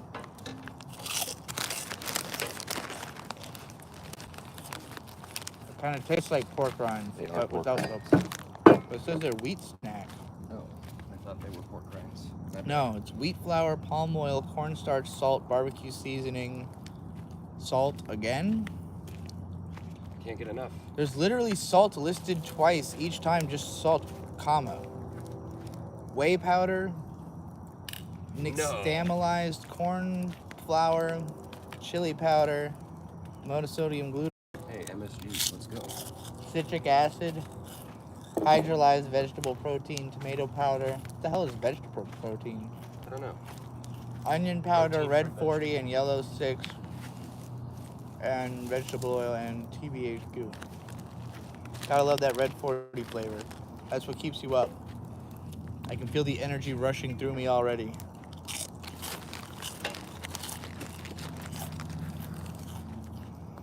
I'm pretty sure red 40, the color dye, is like a psychoactive chemical, Oh, similar to caffeine. That's I don't know how it works.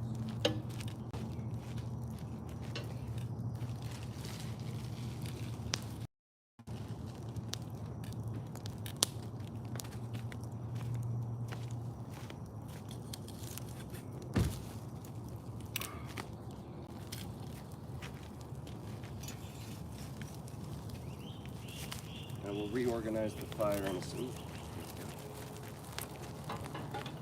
Got some plenty rolls. I guess we're gonna find out if these are any good. Watch out, I just drove hot coals right over. Hot coals. Stick to your goals. Don't step on hot coals.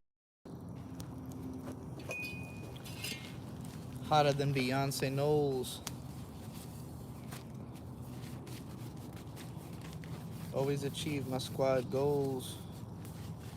I already said goals, Watch out. but I'ma say it again. Cause I stay on my goals till the very end. You think this is enough cooking space? All this right here? It's like pretty covered. Plenty rolls seems fine. I got plenty of use out of that. Here's the grill he's been dumping coals into.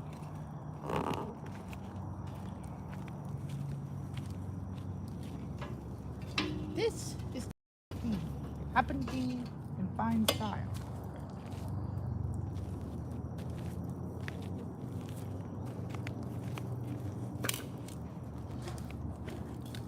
The fire didn't really go out like I thought.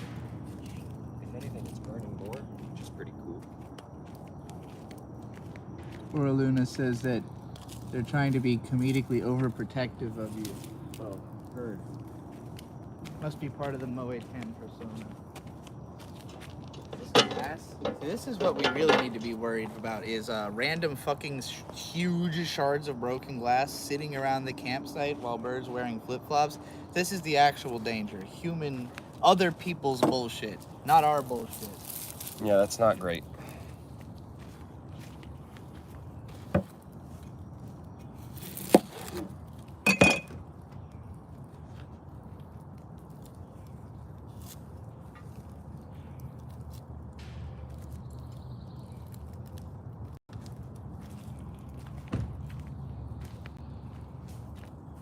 People who break glass and don't pick it up are the scum of the fucking earth. Yeah. If you leave glass, especially somewhere that you know people are going to be, absolutely get fucked. I will sit there for 15 minutes, literally pressing my hand against little shards of glass to collect them and sift them into a thing before I will leave glass on the floor. Because if I find out that Bird stepped on a piece of glass that I dropped, I would have to commit seppuku on the spot. I would feel the dishonor deep in my bones. I would use this knife, and I would commit seppuku with it.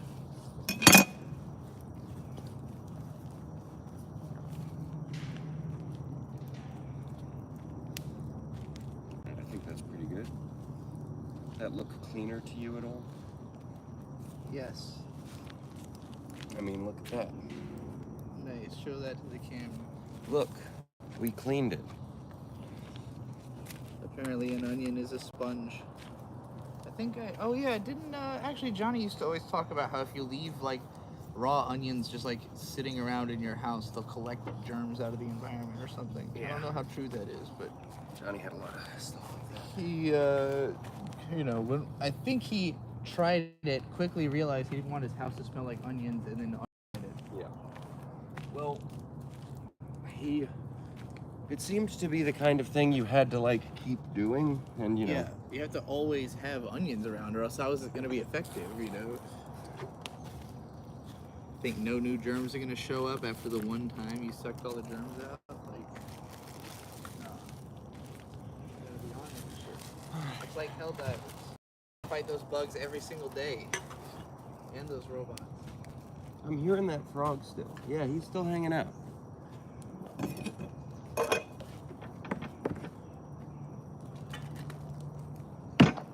bad as your eyesight is, I cannot believe you can keep track of that frog. I can hear him.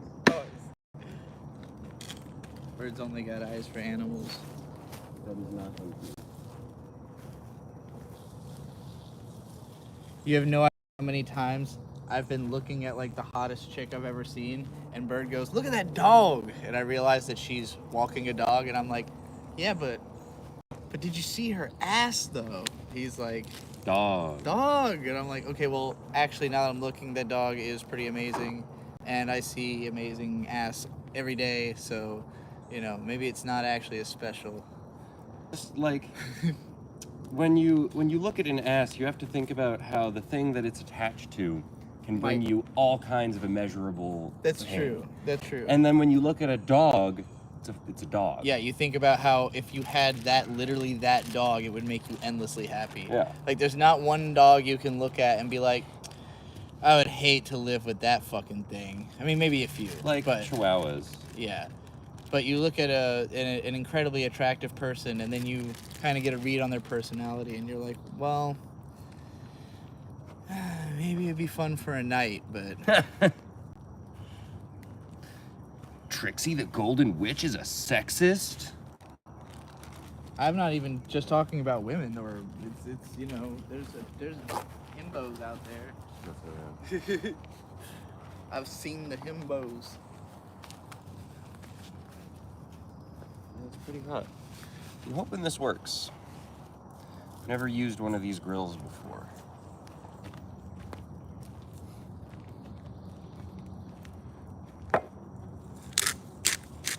You know what? You know what I really want out of my food with Jeremy the Quartering? Oh, wait, shit. I know what I want it to lead to. I want it to lead to both of us somehow getting really into Yu-Gi-Oh! And having a Yu-Gi-Oh! Duel.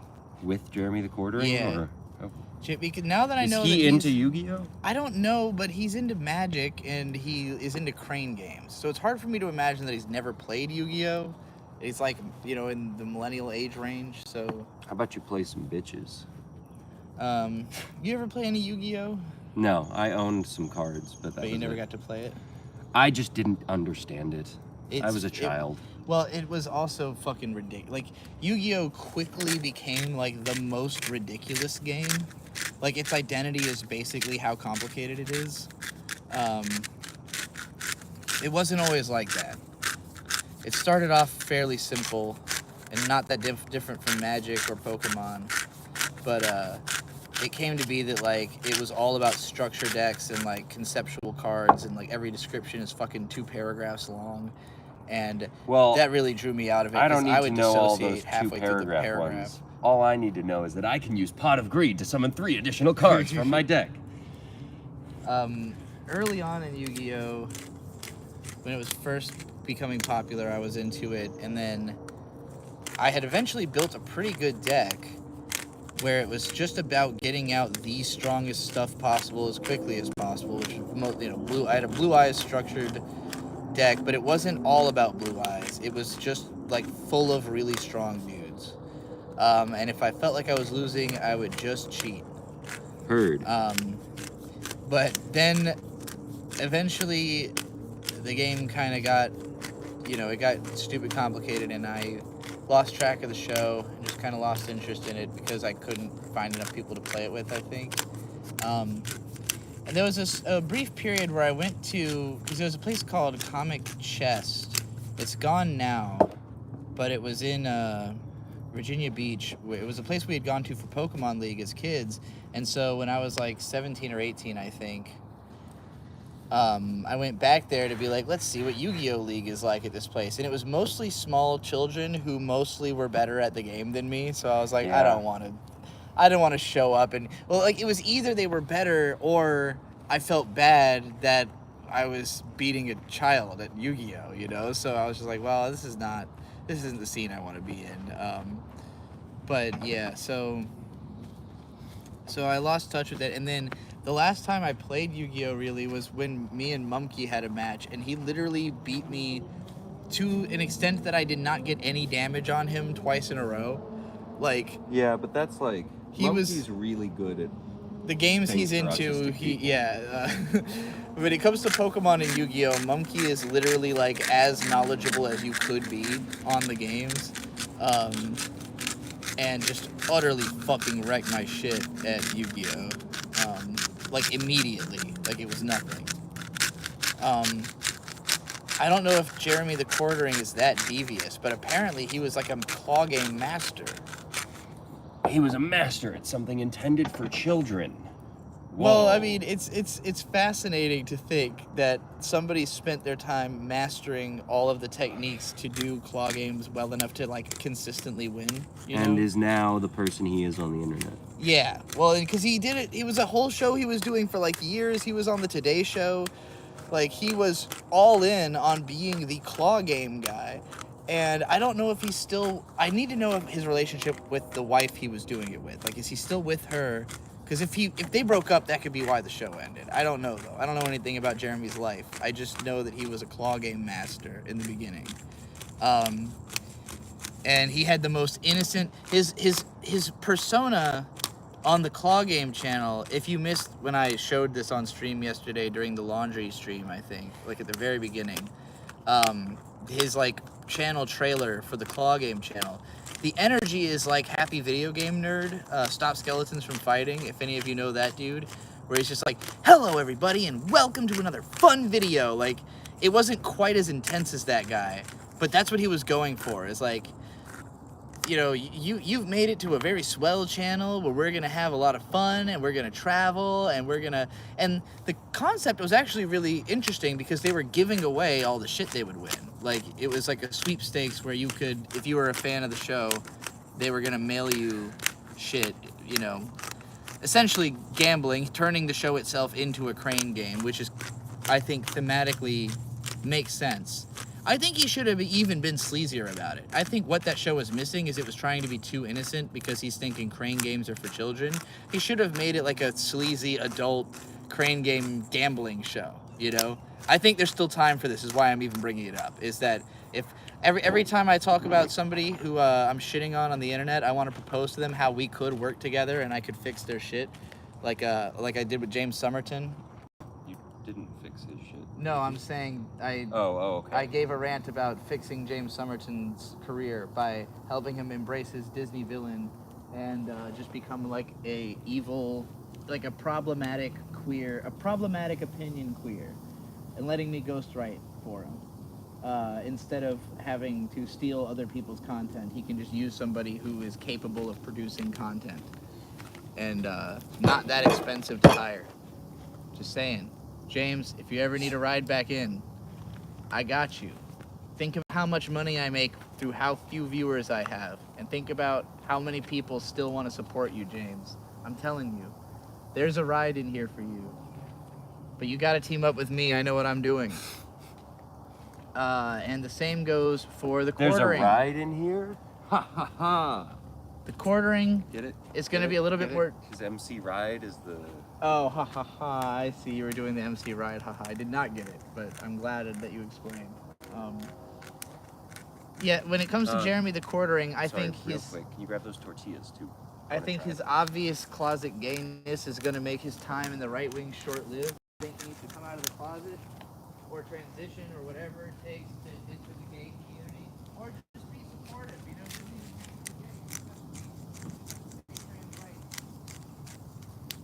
Admit he got beat up by a girl. What am I looking for? The tortillas. Where? Oh, there's that bag. Yep.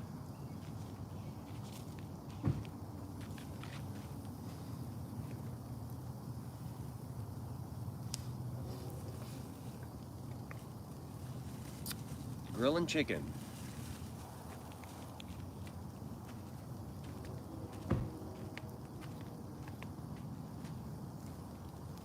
But yeah, I think I could help the Quartering make a sleazy gambling crane game show.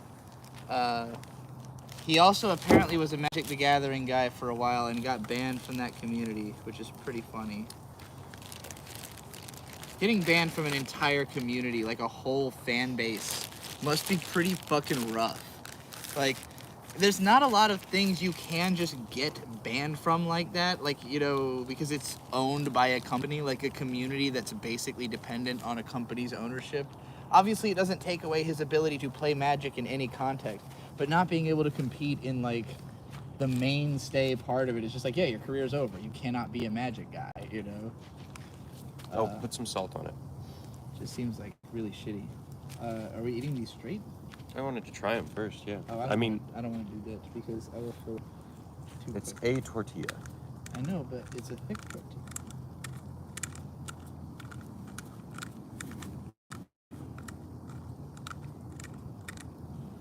Salt. This is how you're supposed to test tortillas. Alright, well, I want to warm it up a bit more. Well, there's no room for that right now, so Not even just putting it next to the chicken. there's just nothing hot next to the chicken. Or we could do that, I guess.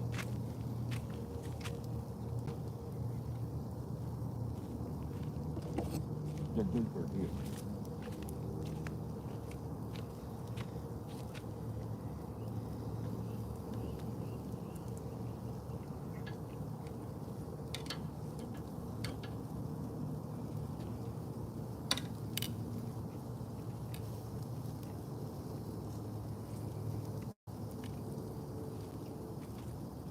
Just to roll it up.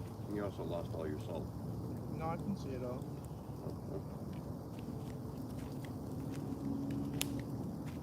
I'm not feeling this fake tortilla salt life. It's too corn. Too thick and corny. Yeah, but you're with me. Yeah. Do I think it's corny?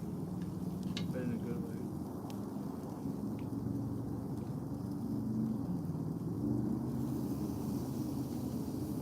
Chicken looks awesome. Let me come show y'all what's going on over here.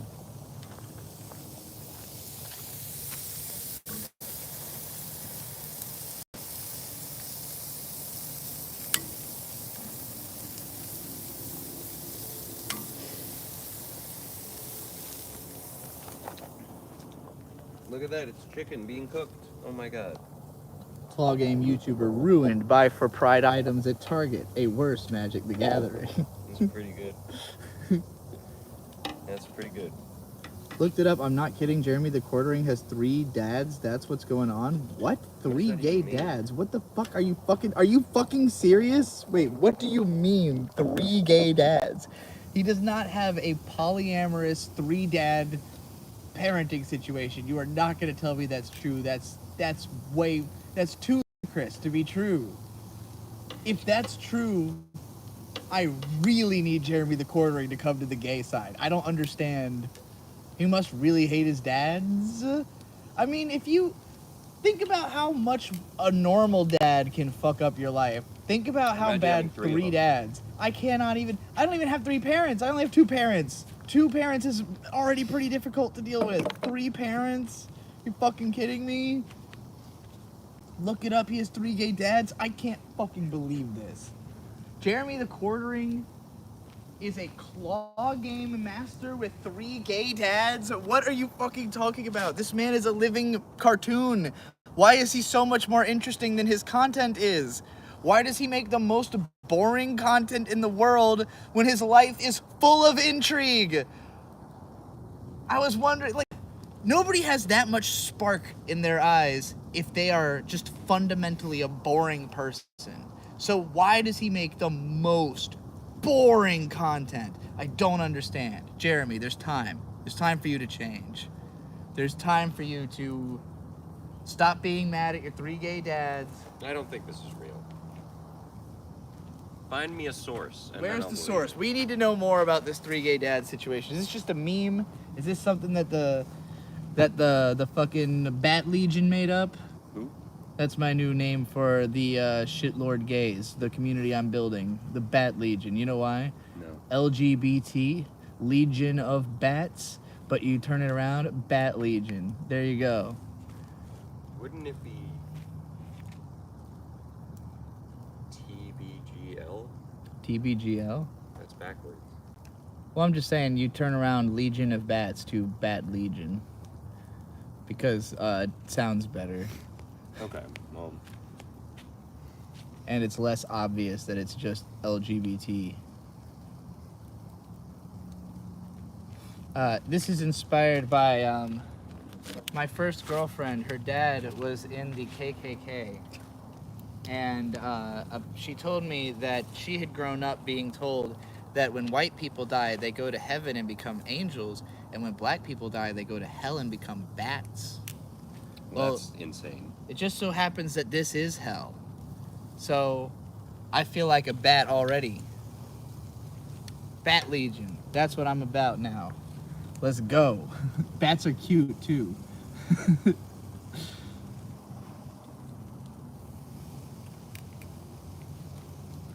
Two of them are black. This can't be real.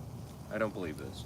Sarah said he has too many gay dads. He doesn't deserve them. I can't. He talks about his dads in his Twitter video. His video Twitter goes after my family. He talked about having 3 gay dads.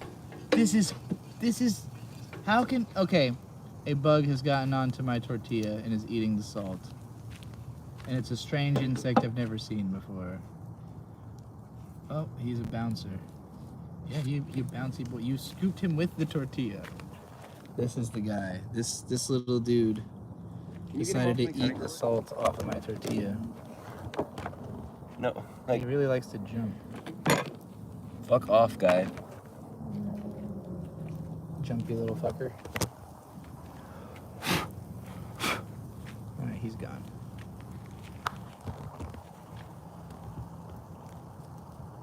Really makes you think that it does. That it fucking does. Can you imagine Having 3 gay dads? Nope. having 3 gay dads and your reaction to that is to complain about woke Star Wars on the internet for clout? These 3 gay dads agree with him. Maybe! Maybe they do! I don't know. I'm pretty sure he's been, like, pretty, like, anti, you know, gay. I don't know. I guess I don't know that deep into Jeremy the Quartering's takes. I still don't believe this is real. It's hard to, it's definitely hard to believe. I mean, it was already hard for me to believe that he was a crane game master. The only reason I found this out is I literally asked Twitter, like, was this guy known for anything before he was just a dumb asshole that is popular for no reason? Like, is he just known for having shitty takes and starting fights? Like, where did this begin? Like, then people were like, yeah, he used to do crane games and fucking was on the Today Show about it and was a Magic the Gathering guy. And I'm like, okay, well, all that sounds way more interesting than whatever the hell he's doing now.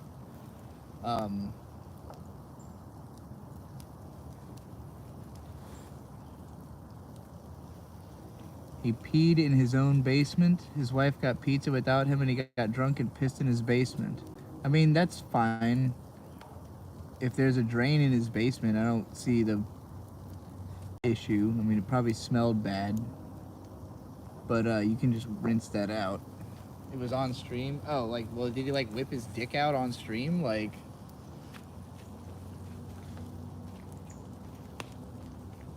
His wife got pizza without him and he got drunk and pissed in his basement. Yeah, that's what we were just talking about. It's just... I I could see myself doing that. Yeah, that's it. That's not hard for me to... Well, because I'm thinking about, like, I've been in basements where they just have a drain in the middle of the floor, you know? Yeah. So, like, if you're just pissing down that drain, I don't know. It seems like something you would do if you didn't want to have to go all the way up to your bathroom and you're shit-faced and your wife's there. Probably wouldn't do it in front of the stream without saying it, without making a deal out of it, you know? I would probably be like, all right, motherfuckers, I'm about to piss this basement up. Like, You would say something. Y'all aren't like even that. ready for how much piss I'm about to drop in my own basement. Like, I would really lean in on it, you know?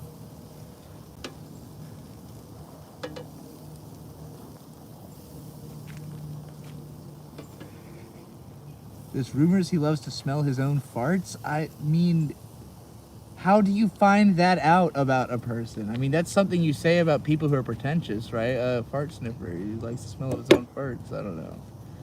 It's from the Simpsons episode. The Simpsons episode. For context, Brap Lover was here. Yeah, I know he was. Oh. He was on timeout. Now he's back, and he didn't do anything to be timed out for. Jeremy Spokerhound.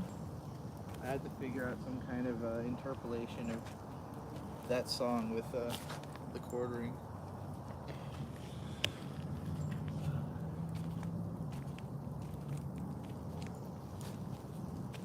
I really want to know more about his 3 gay dads. That sounds like a fascinating situation.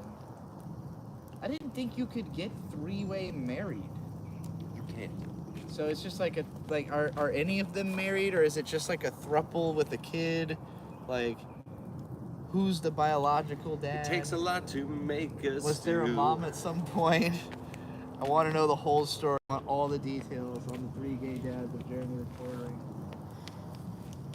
He should write a biography. Like, I was an internet shitlord, and then pretend he regrets it while telling about all the interesting shit.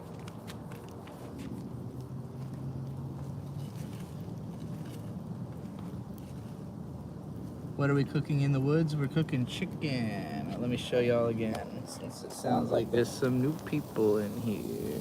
Check it out.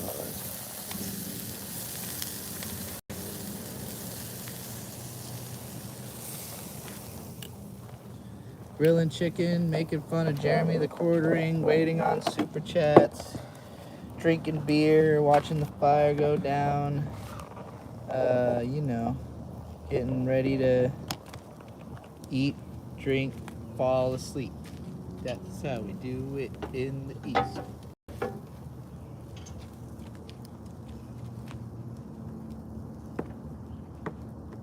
luck with that. There's no beer left. All of the beer has all been drunk. Well, can I have a sip of your beer? No, you should have brought the growlers.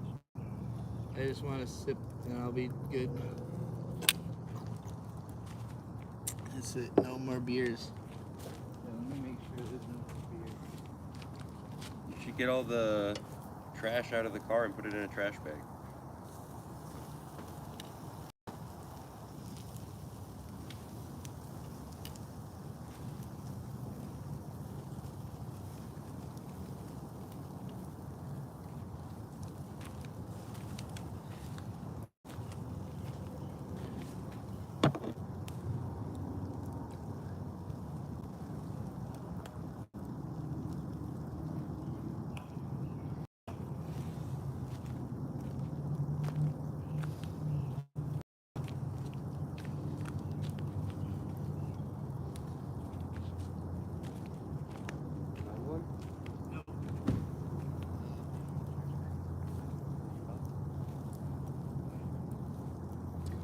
Oh yeah, so we went to a Mexican grocery store today to get paper towels, which was a pretty interesting experience because we rolled up there. They have that kind of speaker's a subwoofer, right? No, just a big ass. Oh, just a big ass speaker then. And it's just blasting what my mom would affectionately refer to as neat nerd music. If you've ever heard it, you probably know what I'm talking about.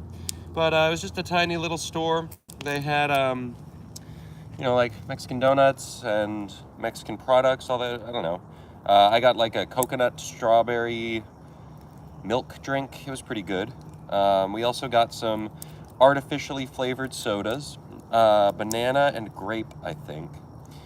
The banana was not very good. The grape was fine. Neither of them had real fruit in it. Wow, this is actually really hard to open. But they had these hot sauces, and I like this brand of hot sauce. I don't think I've ever tried this one before, but I've tried one that is it is literally a black hot sauce, but this one is hot sauce chili habanero Caribbean. So I think that could be interesting. Probably tastes interesting. It is. Oh, that is very good. All right.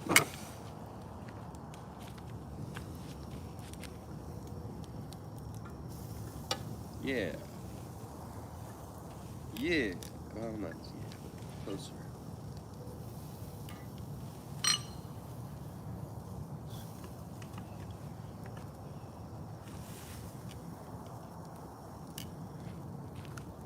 But anyway, so what I'm gonna do, never done this before, just doing it because sometimes I like doing stuff that I haven't tried while cooking.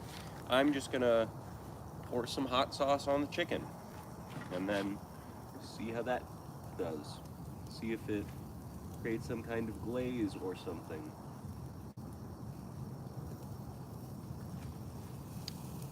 I did marinate this chicken in a habanero rosemary cider as well. I did it once before, it was very good. That's why I'm doing it again. But yeah, let's see how the hot sauce treats it.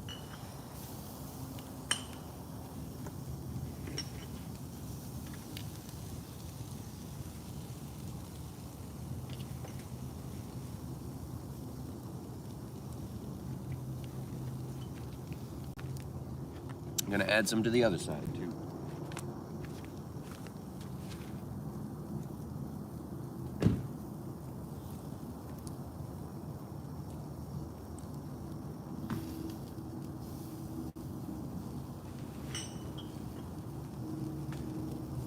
But yeah, we'll see how that goes.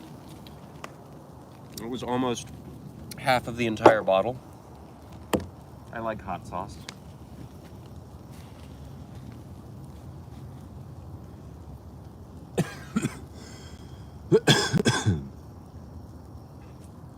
I recommend the next time you grill, bring out some venison and make venison burgers. I have had venison burgers before. They are good, but I will keep that in mind next time I see ground venison.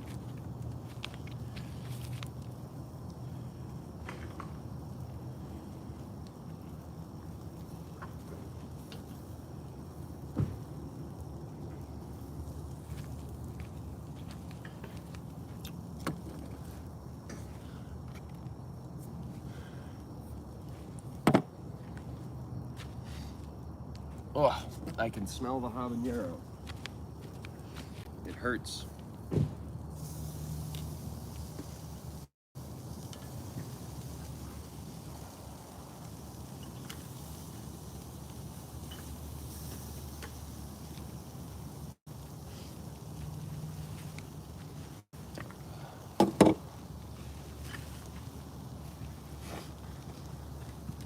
Probably burn this pizza box, right? Yeah, we could.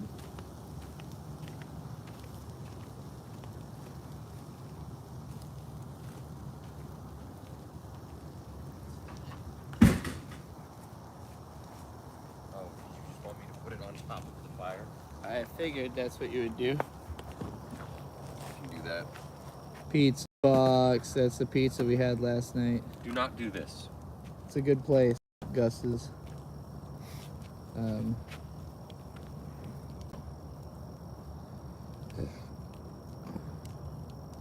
Pizza box. There it goes. Big fire.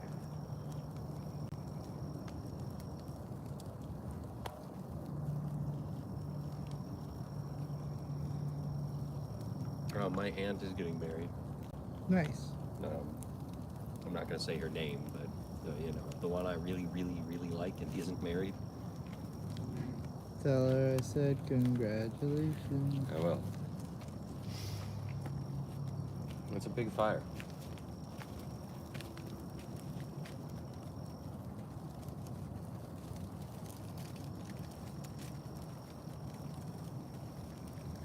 It looks fucking awesome. Very hot.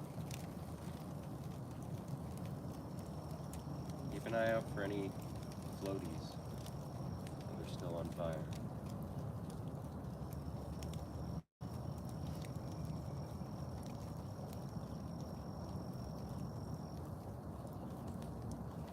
It's about to get lifted. I don't think so. I don't think that's how that works.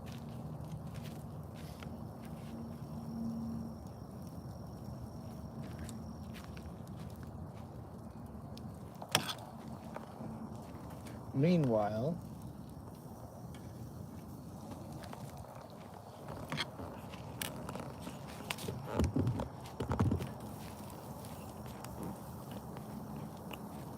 You can eat one of those little pieces. Those are probably cooled off. chicken nugget, grilled chicken nugget, going in. Fantastic.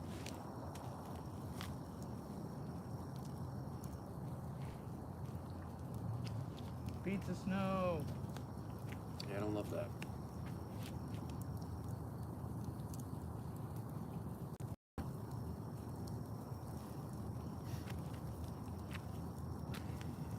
Where's the shovel?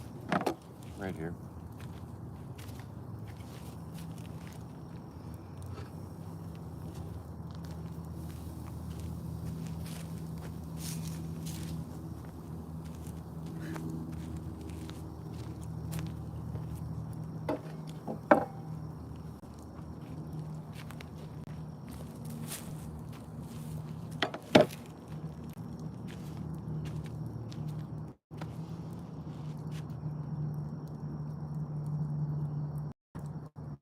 Let's not do that again. We won't have to. We'll forever know what it looks like to burn a giant pizza box. There's the water. Oh wait, tortillas. Duh.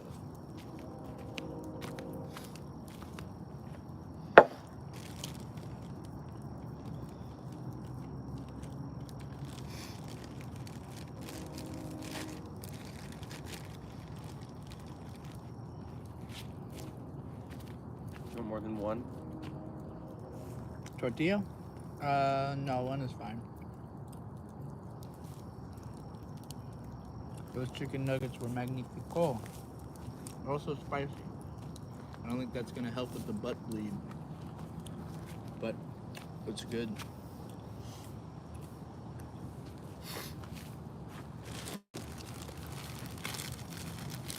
It's a shame we're out of beer.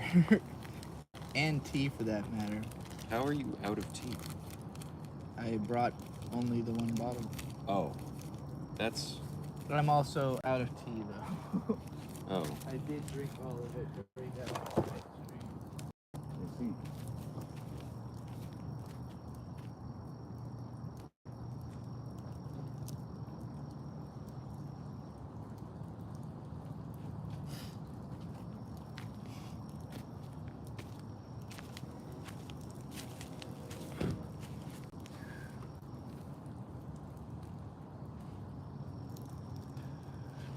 Sarah Louise said, "Name your next stream. I'm straight and cis? Question mark? Question mark? Question mark? Just for the clickbait."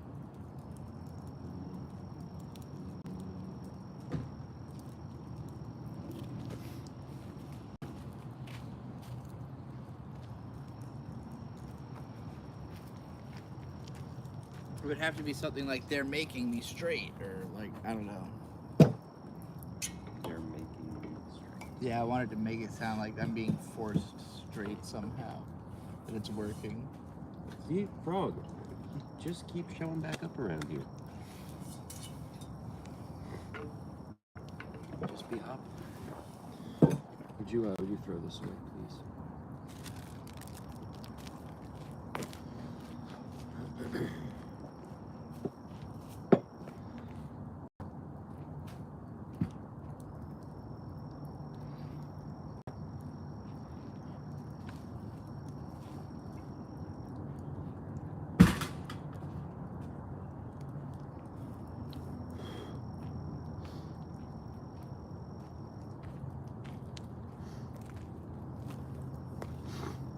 Fundamentally.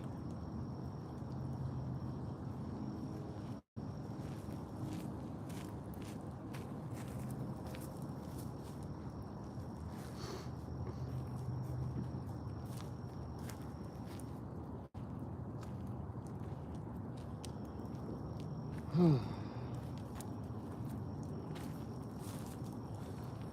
y'all, we probably about 15 minutes before we're done eating this chicken and putting this fire out, and then we're gonna go to bed. So if anybody's got anything they want us to talk about, send your super chats now. We'll get to it.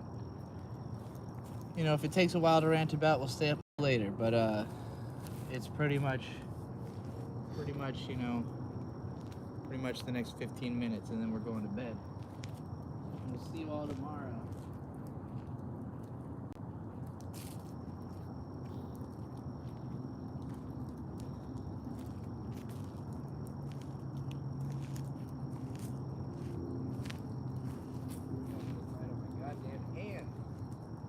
How did it get on my hand without me noticing? They're What? so stealthy.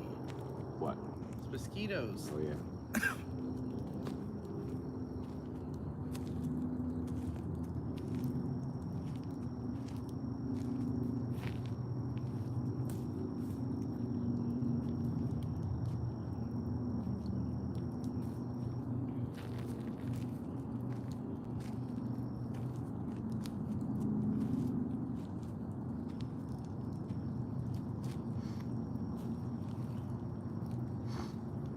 I've said it before, but the double-edged sword of camping is that all the times of year that it's the most best favor going outside are the times of year when the bugs are the most heinous.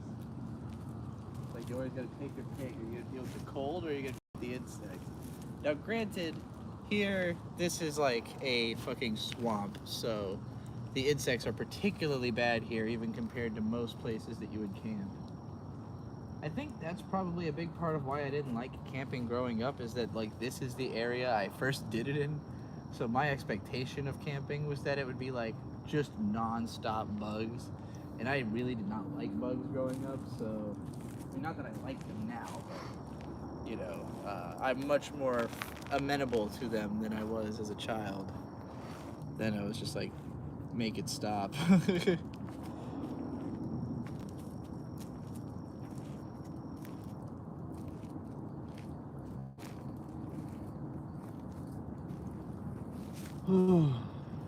But having said that, I got more bug bites in the 2 nights we've been camping here than I've gotten at pretty much any other point in the last couple of years. Like, this is by far the worst I've gotten bit up in a while. We haven't really camped near water like this in the summertime. Well, I also got cocky because I don't get bug bit back at home. Like, even though I walk around those woods all the time, they're full of bugs. Yeah. I rarely actually get bit. I think part of that, though, is that I'm usually hauling ass the whole time, like in constant motion. So here, just like sitting down for a little bit was long enough for me to get bit up. Swift Blitz, $2. What's your favorite Western cartoon? Ooh. That's a tough question right now because it's been a long time since I've watched any of them. I really love the Venture Brothers.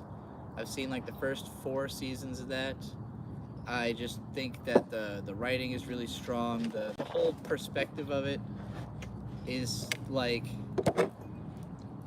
it's like very like, it's definitely very gay, but in like God, how do I describe the personality of the show? It's kind of unique. There's not a lot of other shows that feel like the Venture Brothers. But it's also a parody of like every nerdy serialized story that's basically a parody of serialized storytelling in and of itself. Because it comes from a time when there wasn't really a whole lot of that being done in cartoons, and especially on like Adult Swim. And like almost the joke with the Venture Brothers is that the story is continuously ongoing, but like so much dumb shit happens that having to face the consequences of that makes the universe just make less and less sense as the story goes on. It's like the more is explained, the less sense it actually makes, because all the details are so preposterous of what's actually happening. So yeah, Venture Brothers is really good.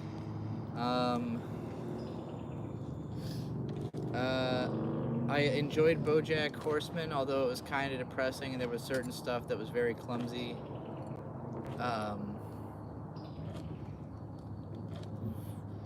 Western cartoons. What was clumsy about BoJack Horseman? Stuff like actually this was mentioned on the Dick Show recently. The whole asexual arc of the one dude. Todd, yeah. Todd.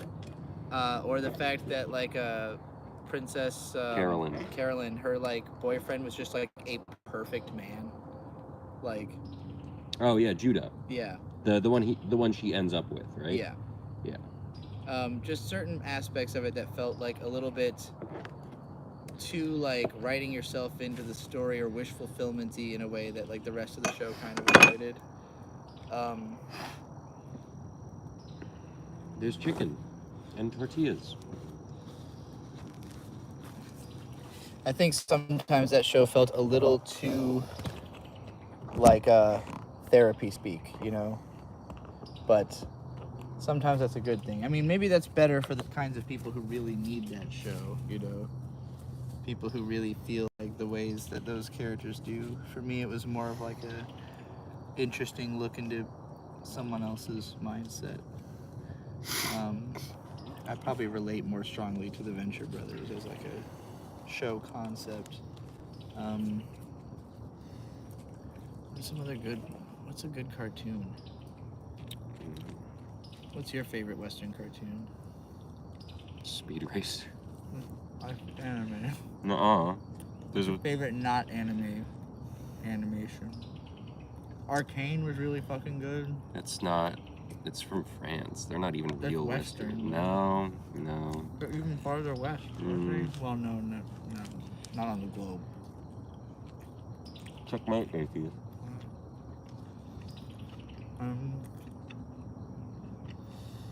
How do you feel about Invincible? I like that show. It's fun.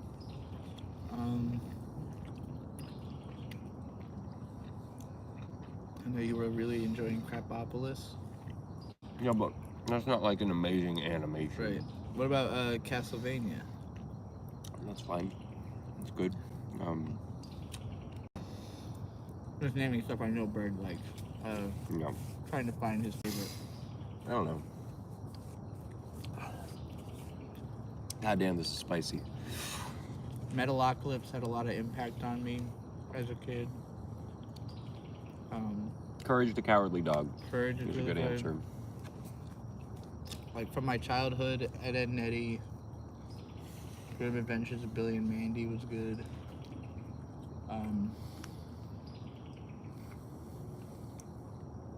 I was really into cartoons as a kid, but I don't think I ever really had a favorite. I think my obsession with like having a favorite more so developed because of seeing like lists in Nintendo Power of like the most popular games, where people would vote on like the number one, and like that made me start thinking about like how they all compare, how different shows compare to one another.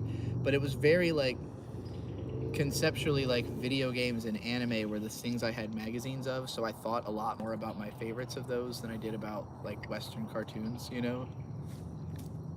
That said, I was a completely devoted to Cartoon Network my whole upbringing. Like I didn't really watch cartoons anywhere other than Cartoon Network, so That frog is still around here. so more so than having favorite cartoons, it was more like I had a favorite genre of cartoon or voice of cartoon.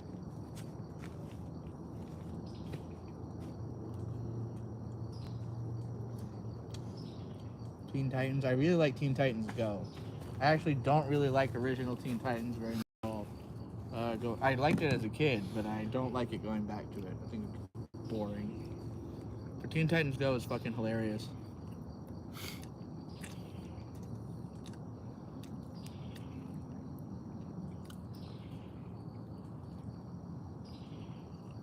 The Amazing Spider-Man. It was a Disney XD show, I think. Yeah, if we bring movies into it, also No. fucking. Not the movie. I'm just saying, if we brought movies into it, the Miles Morales movies are like the greatest animated films I've ever fucking seen. That are not made by like, Hayao Miyazaki or Mamoru Oshii or Satoshi Kon.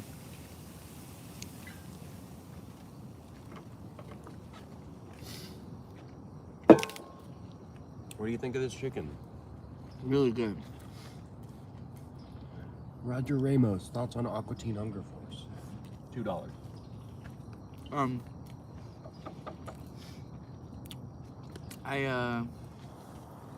I was never super into Aqua Teen growing up because I think a lot of it just went over my head, like a lot of what it was referencing and stuff. And the fact that the characters were just like shitbags. Like when I was a kid, I had a really difficult time with shows that don't have like an obviously likable character. I'm like, That's why I can't watch Trailer Park Boys. I've always liked the couple of characters in Trailer Park Boys. Some of them are but funny, but they're not likable. you don't want to back them. You Yeah. mean? I always felt like Bubbles was like the good boy. He's really annoying. Kind of snitch. Okay, well, he's a snitch. That's true. So he sucks. Yeah, you're right. They're all kind of hateable in their own way. Yeah, and like, I mean, I would even say like Frylock is just like a good dude, but his position in the show is pretty much always just to counteract whatever Master Shake is doing. So it kind of just makes him come off as like just like a kind of a Karen, you know. And Meatwad is just supposed to be like chill out, but he's just kind of an idiot, you know. Carl is obviously like a weird, rapey, like, just not a good dude, just a douchebag, just a general douchebag. You can eat the rest of that chicken. I have everything I want. And like, I also think that a part of the show is like watching these characters be obnoxious for about 10 minutes and then something really horrible happens to them, and that's usually where the comedic payoff of the episode is, like seeing the torment or seeing how, like, some of the funniest episodes to me are when Master Shake is like continuing to pretend like he's in control of the situation as it unravels around him, and like he's just getting painted further and further into a corner, but he won't stop talking about how, like, no, actually this is just my plan, it's actually like this, you know. And then also cases where he does that to, like, just bitches his way to victory. The Brood Witch episode always comes to my mind. It's like my favorite scene in Aqua Teen Hunger Force is when he's like this demonic sandwich that's telling him no part of it can be removed, and then he's like, too bad I just did, and then he's like, what? And then the sun-dried tomatoes are on the ground, and he's like, how could you remove the sun-dried tomatoes? And he's like, cause they suck. And it's like, but no part of the Brood Witch can be removed. And he's like, I did though. So, you know, that kind of stuff. Or when the shaman comes and does the Owata Gusayam song. Or the Rush birthday song. There's stuff I definitely remember from Aqua Teen.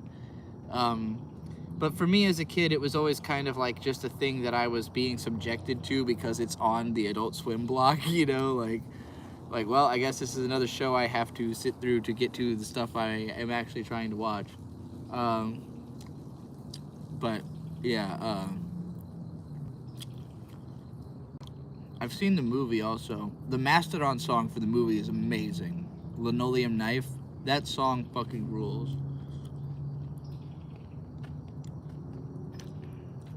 Probably one of the things that inspired Baby Stabber, if I really think about it. Because he's like, did you bring your baby? Babies don't watch this. Leave your seat outside. Put it in the streets. Run it over after the show.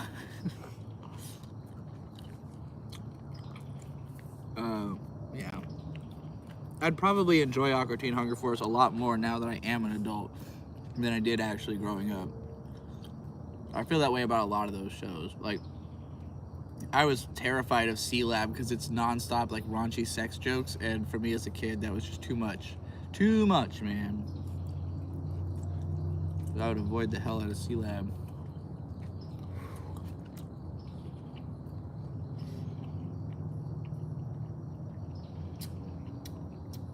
What do you think of this hot sauce? Really good. Very hot. I assume that is the reason it is as hot as it is. I'm surprised it doesn't taste like it has hot sauce on it. It just is really hot. Because I put it on the chicken while I was grilling. I see. So it kind of just morphed onto it. I have a cut on my thumb. Ow. And I, you know, Oh no. just Oh, kind of no. stings now because I touched hot sauce with it. That sucks hard. And it tastes like bug spray. Ah. What a fucking trauma.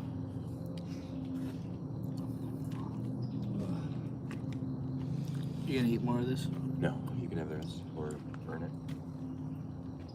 I'm not gonna burn it. This shit's delicious. Well, then don't burn it. Eat it. Anything else happening in the chat?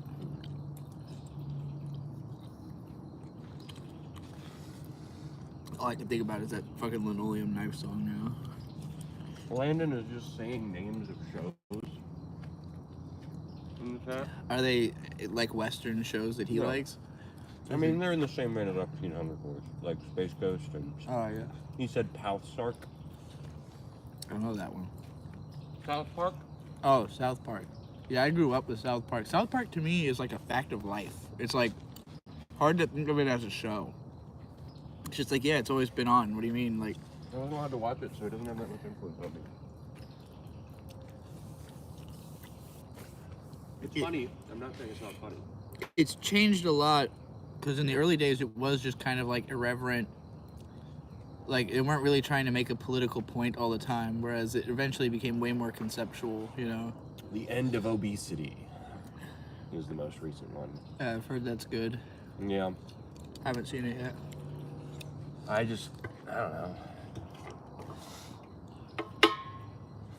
don't know. It doesn't particularly appeal to me, the brand of humor the show does. Mm-hmm. Kind of in the same respect as like Aqua Teen Hunger Force, but like they're all assholes. Yeah. They're all assholes, and even worse with South Park. Yeah. I don't know, and they're also, it's not that interesting. You like Hell of a Boss? They're all assholes in that. Yeah, but they're like campy, fun assholes. That's true. Eric Cartman is literally just an asshole who one time fed his enemy's parents to his enemy. Yeah. Okay, we need more camp gay assholes. Oh god, Hey, it's we're so camp fucking gay spicy. assholes. Oh shoot, we are camping gay assholes. Oh god. I'm gonna regret this.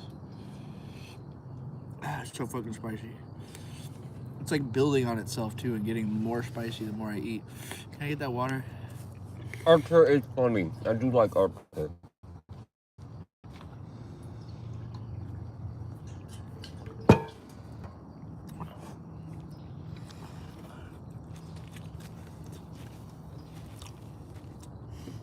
Alright, we gotta end the stream. Yep. I gotta go to bed. Oh, we want to do the put out the fire on stream?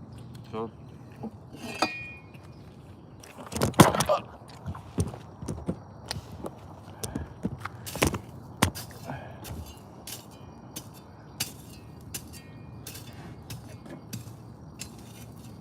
Oh fucking shit, that was fucking spicy.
Man, you really got your ass all up in the screen right now. In a good way? Yeah. A lot of butt.